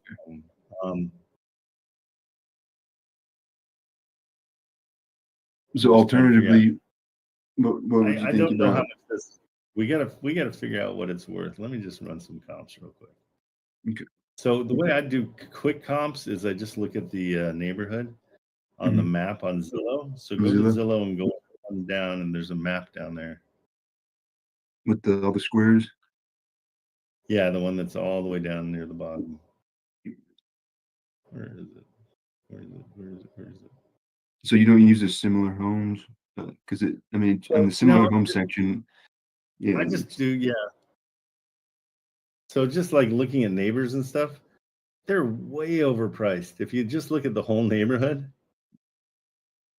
do you see how they're 225, but there's everything else is 116, 140, 92. There's a 250 across the street. That's that. Yeah, so I would say they're way overpriced right now. All right. Let's see. Let me just run comps real quick.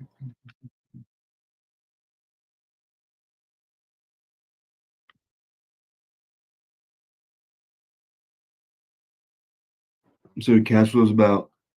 It will cash flow about 500, a little over $500. Yeah, it could potentially, but again, we got to figure out what we got to figure out what we're paying them per month, because they have to have that 577 is for sure because they have that. So you're saying 577. 57. Okay. Yeah, that's what the rent. That's I'm sorry, not the rents. That's what the mortgage payment is. Okay, 577 is mortgage payment. Yeah. So I guess this is showing me $1,000 and $1,013. I'm not sure what that is. So what I'm seeing as comps, let me just run this real quick.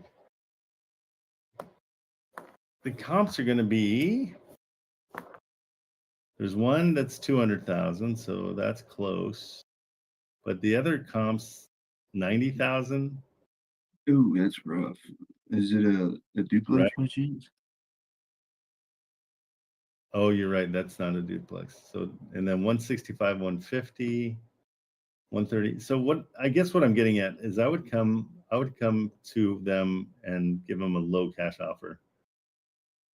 Okay. Because then you have to structure if they don't accept the low cash offer, because their price is overinflated in my mind. It's 225 is really high for that area. No, I definitely see that. So I will come at them at a. Yeah, my freaking thing is messing up real bad. Yeah, just blame it on the condition, but come in at 150. Okay. Because then you're going to be close. Yeah, it needs a lot of work. Right. Okay. Yeah. So offer 150. Okay. See what happens. Sounds good. If that doesn't work, then just kind of move on from it. I mean, I will do that. Yeah. Tremendously overpriced. But keep it on your radar because they're going to drop the price. Okay. As it doesn't sell. Awesome. Okay. All right. Thanks so much. I will see if I can get her on the phone right now. Yeah, or just send the offer in an email, because if she's not talking to you, there's a reason. How long has it been on? It's been on 24 days. So usually they should be kind of a little bit more receptive, but I guess not. So I was gonna go ahead and offer her the 142. 142.5. That's what I was gonna go ahead and send her and see how she says to that. All right, cool. All right. That sounds good. All right, thank you. I will follow up hopefully soon. Okay, let me know what's going on for sure. I definitely will. All right. Okay, buddy. Take care. All right, you too, man.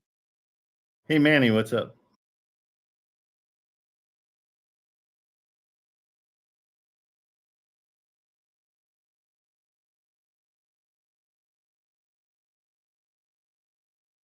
Oh, for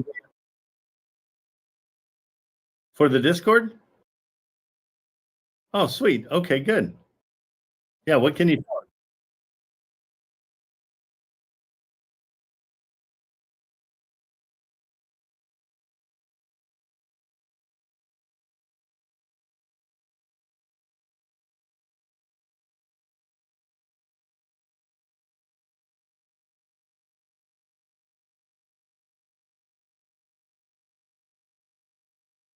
Okay.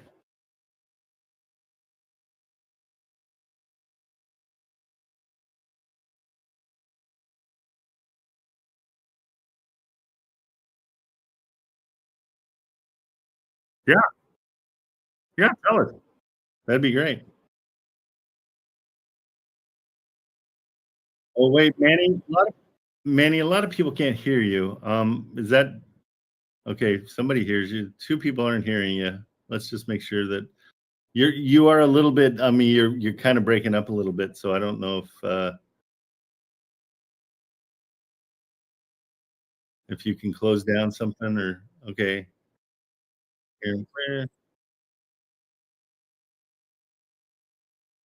Okay, everybody else can hear you. Yeah, that's great. Okay, go for it.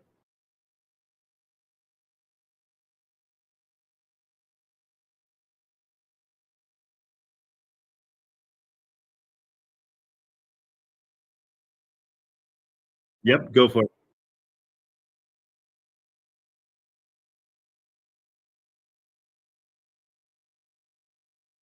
Is what and where it's at in the Discord, what tools are available to you. So that is the main first part. Second is to compartmentalize what is what and where you need to find it. So if we go into, I'm going to implore everyone to go into channels and roles. It's up at the top of your, clicking channels and roles, and then going to browse channels.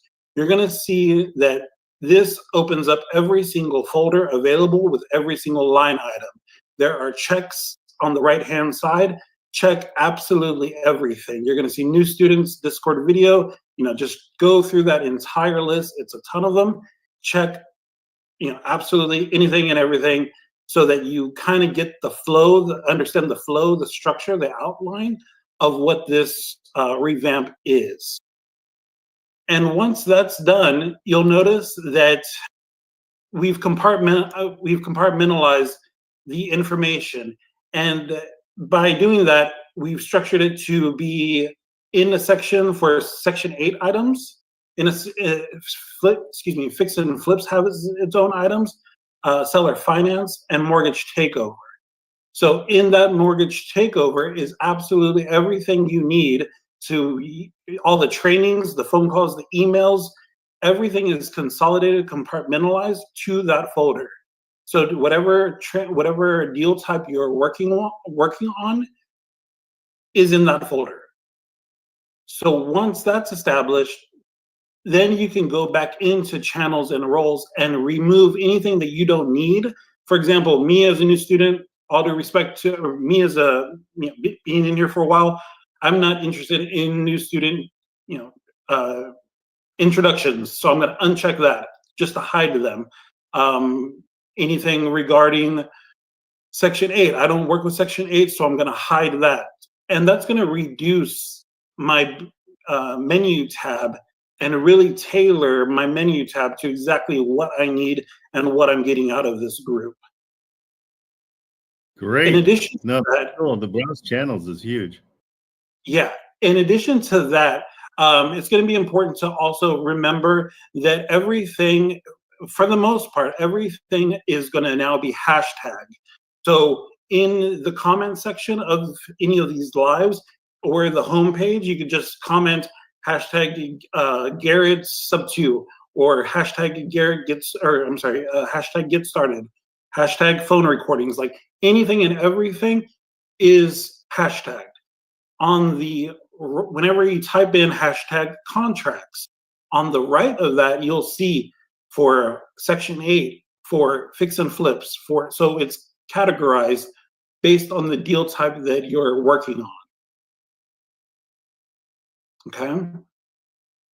Overall, that's the general overview of it. Hopefully, like, I've been in Discord for about a year and I haven't done anything. Why? Because I am a very organized, structured person and it just did not make sense to me. And I was getting really frustrated not getting the muscle memory of what is what and where it's at. So finally, I just broke down and I'm like, fine, let me just, I hate reinventing the wheels. I don't want to reinvent the wheels if it's already there, but I realized that everything is here that we need to make deals. It's just not organized. So stayed up one day, 3 o'clock in the morning, just going through absolutely everything and structuring it as if I was training. Gave Richard a call. I'm like, hey, if you don't use a drop of this, no offense taken, but this is what works best for me and my experience with training people in the corporate world. This would help immensely, in my opinion. Use it. If you don't, if you do, great. They went ahead and implemented it. In 3 days, it was done. Thank you so much for doing this. That's huge. Yeah, just knowing to go to where was it, to browse the channels and roles and to browse the channels. That's amazing. So now we can all just pick whatever we want. That's huge. Right. And so I feel bad because even Richard was having a difficult time with it. I feel bad because everyone has created a type of muscle memory of knowing, hey, start here or beginner creative or whatever it is. you all have created your own muscle memory of knowing where everything's at. And here comes Manny and pulls the rug from everybody. But so I just want to go in through everybody's lives, all the group leaders' lives, and kind of give my explanation of. I'm so glad you came in because I was confused and you Yeah. killed it. Thank you. That's Yeah, amazing. for sure. And if you don't mind, I'll try to catch some more of your lives throughout this week. Anytime you want to come in, you are welcome to come in anytime because this helps so much. Just the fact that I can send them somewhere and then they can just decide what channels they want to watch is going to help a ton. Yeah. That's so really on my end, anytime Richard is answering questions from beginners, for me, I'm like, the first place you need to go is new students start here. That's going to explain, and soon there will be a video. So everything that I will be saying, Aiden will put that into video format, giving like a step-by-step guide. I'm like, that start there. If you haven't started there, you shouldn't be asking me any questions. I'm kind of straightforward in my training, so that's the way I train. But like, if you haven't at least that, then I don't want to hear from you until you've gone through that, so you know what is what and where it's at, and then what type of deal types. Like if this is your second day, I should not be hearing from you about mortgage takeovers and asking these very niche questions when you don't even have the fundamentals of what it takes to even structure a deal, or just the overall simple vocabulary. One additional thing that I will say, you'll notice that a lot of stuff is repetitive. So in every folder, it's going to have a group leader booking. That's going to be repeated throughout the process. In my opinion, I'm like, I would rather have it repeated and structured to where I need it than being in the seller finance realm and then having to think, dig through other areas. So a lot of this stuff is repeated, but it's just repeated for the sake of being able to find it easily. The same thing with terminology. Whenever you go into the terminology tab, Aiden has structured it to where the main the main terminologies that's used for Section 8, that's used for fix and flips, are going to be isolated at the top, and then at the bottom is going to be Richard's 24-page or however long that page that is of all of the vocabulary words. So we kind of tailored it to, again, structure it to each deal type. Good. Great stuff. Thank you for doing that. Sure. Answering this question, I have a deal locked up. I have nothing to do with deals. That's out of my realm. So yeah, anything regarding deals, I'm not the person that I'm barely getting started myself. But yeah, just want to. Manny, let's get you now. You're doing all this work. Have you been on the phone with realtors? I'm not afraid to pick up the phone. I am not a good BSer. So I need to know exactly what I'm saying. I need to know exactly what I'm doing, because for some reason, like I get feedback that as I'm communicating, I sound nervous. And so I sound even more nervous if I don't know what I'm talking about. And then it's like, then I'm wasting my time. So what I teach new students, and this might apply for you, is I teach them just to call and chat with people for like 20 calls just to get a cadence going. Because you're doing so much work for Hold My Hand. I would love to help you get a deal. Like, I think that's really important. That's the whole point. Yeah, by all means, that would be great. I'm at the point where I'm not afraid to talk to anyone, and I'm not the cadence. I kind of know. I've been in here for a year, and while I've been working, I've been listening. So it's just a matter of putting it all in motion, really. So it's not, I don't have any nerves about talking to anyone. I just need to know, like, individually what I need to do to how to structure a deal, how to put it all together, to pitch it. Well, the key to everything, and see what I teach everybody in mine, and it's a little different than what Richard teaches, is I teach it's all about networking, getting to know the realtors. And so on that first call, you're just calling to chat with them about the property. You don't offer anything. So you don't have to know anything, because we don't know the motivation, and the motivation is everything here. That's the most important part. So when we're talking to the realtor and we find out, they got divorced or somebody died or whatever. Okay, now we have a motivation.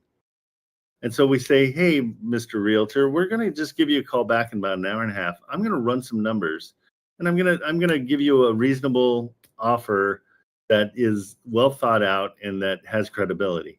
And when you call back after you've sat down and done your numbers, now you know what you're going to talk about. So it's easier to talk.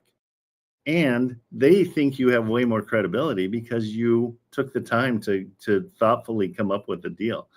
It seems like what's taught, and it's because Richard's so good at it and he's been doing it forever, is he just makes phone calls, starts throwing out deals. And so for somebody that is new or hasn't gotten a deal yet, I think we need to slow it way down and simplify the whole thing. Just like you did with the Discord, you simplified it, which makes everything so much better. Right. Yeah, that's where I'm at right now. It's like, okay, now that I don't have the frustration of having to reinvent the wheel, I just did it. So it's like, okay, now I'm at a better pace. It's like, okay, let's just start dissecting this and going at it in a systematic way. But yeah, I'm totally comfortable, getting on the phone, talking with. Okay. Let's somebody mentioned it, Peter. I think it's a great idea. Let's get you on the phone right now. I want you to find. I got a 2-minute. I got a 2-minute meeting, and I got about 2-3 other businesses that I run. So I got a minute, 12:30 that I'm in. Okay, will you come back? Will you come back and jump on a phone call? Yeah, that's no problem. Yeah, I wanted to come back on your next live to again go over this and really just hammer it out.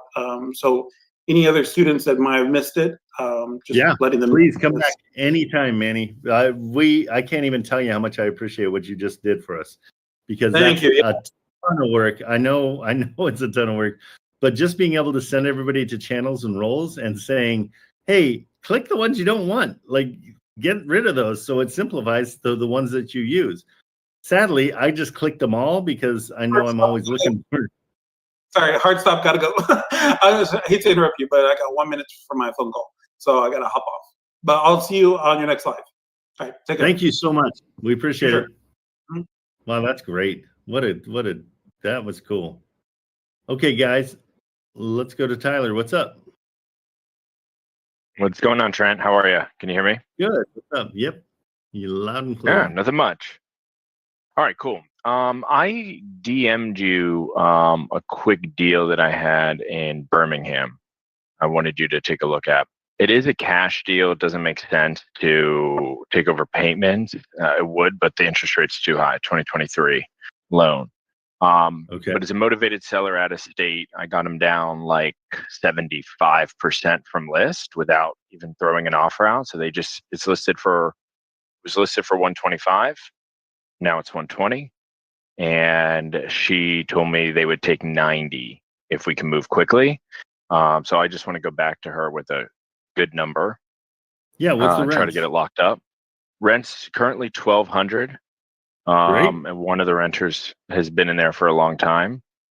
But yeah, so at the 90K with a 7% DSCR, the cash on cash is 18.43.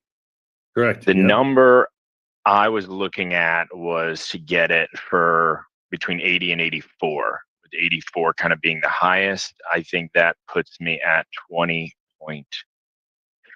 Perfect. Offer it. Yeah. No, I would offer 80. Don't offer 84. Go, because you're. I'm offering 78. Yeah, I'm going 78.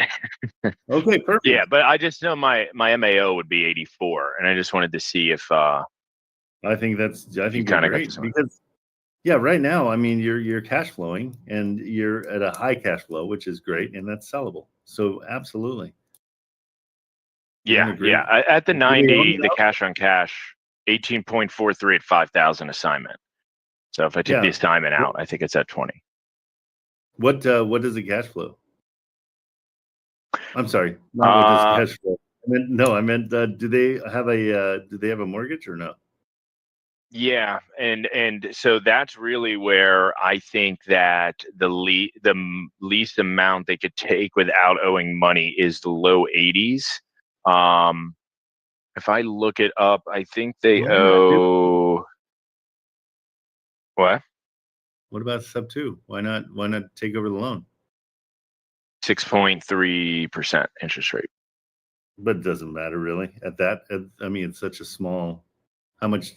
I know, but I don't know. The payments are saying that they're paying 501. Okay, wait here. Sale and loan. Okay, so they paid 105 in 2023. So they're willing to sell it at a loss. It's an out-of-state guy, lives in Connecticut, bought one property. He's over it. Their loan was 78,750. Estimated payment 501, 6.53%. Estimated principal 76,793. I would take it over. That's perfect for a takeover.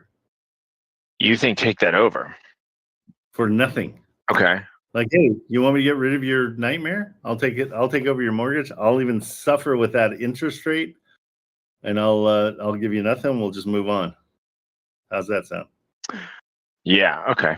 Yeah. No, I like that. The only reason why I didn't offer that was because at 84,000 at a 7% interest, my monthly payment's 447. This is 501, but yeah, I mean, it cash flows to infinity at zero down. Yeah. Okay. Right? So zero down. If they won't do that, then your cash try to offer get is it for perfect. 80. Okay. Yeah, and your Cool. cash offer should be right at what they owe, the 76,000. Why not? Yeah, well, that's what I was doing, kind of in my head. I was like, all right, 76. I think the real estate agent's so taking a smart. flat fee of $3,000. Well, So 79. I would tell the agent to not take their percentage, like offer them $500. That's And they what I might do on not because seller they own the management company that manages this property. So okay. Do they want to stay being the managers? That's an Yes. incentive. Hey, if you guys take nothing, I'll let you guys still be the managers on this. I'll make it part of the deal. yeah, it's an easy property for them to manage. One of the tenants been there for like 7 years, causes no Yeah. problems. Where is it? What state? It's in Birmingham. Okay. Yeah, Birmingham, Alabama. You got leverage with them. They'd much rather their monthly, whatever they're getting monthly. They want that to continue. Say, hey, I can get a new management company, no problem. There's a million of them, but if you guys want to stay in there, give the seller a reduced rate on your commission, and then let's keep on doing business together. Cool. And just remind them, long-term All right. business is way better than $3,000. And the seller has to pay it. You're not paying it. You're just trying to incentivize the seller to take the deal by her not, or the realtor not taking the commission, Yeah. So either don't take it or deal is negotiable. Like, don't think that realtors aren't negotiable, because they are 100%. And you still get a $5,000 assignment fee in there that probably won't happen, because I don't see $5,000 in this deal. But you're negotiable too. Because if you wanted to go through, you'll be like, yeah, I'd do it for $2,000. That's fine. You know what I mean? $1,000. Yep. Whatever works. Like, the whole point is we got to just ring the register. Yeah. No, I Because agree. then it's going to be way more sellable too. You already said it goes into the 20s, right? Without your assignment fee. Without the assignment, at 90, it does.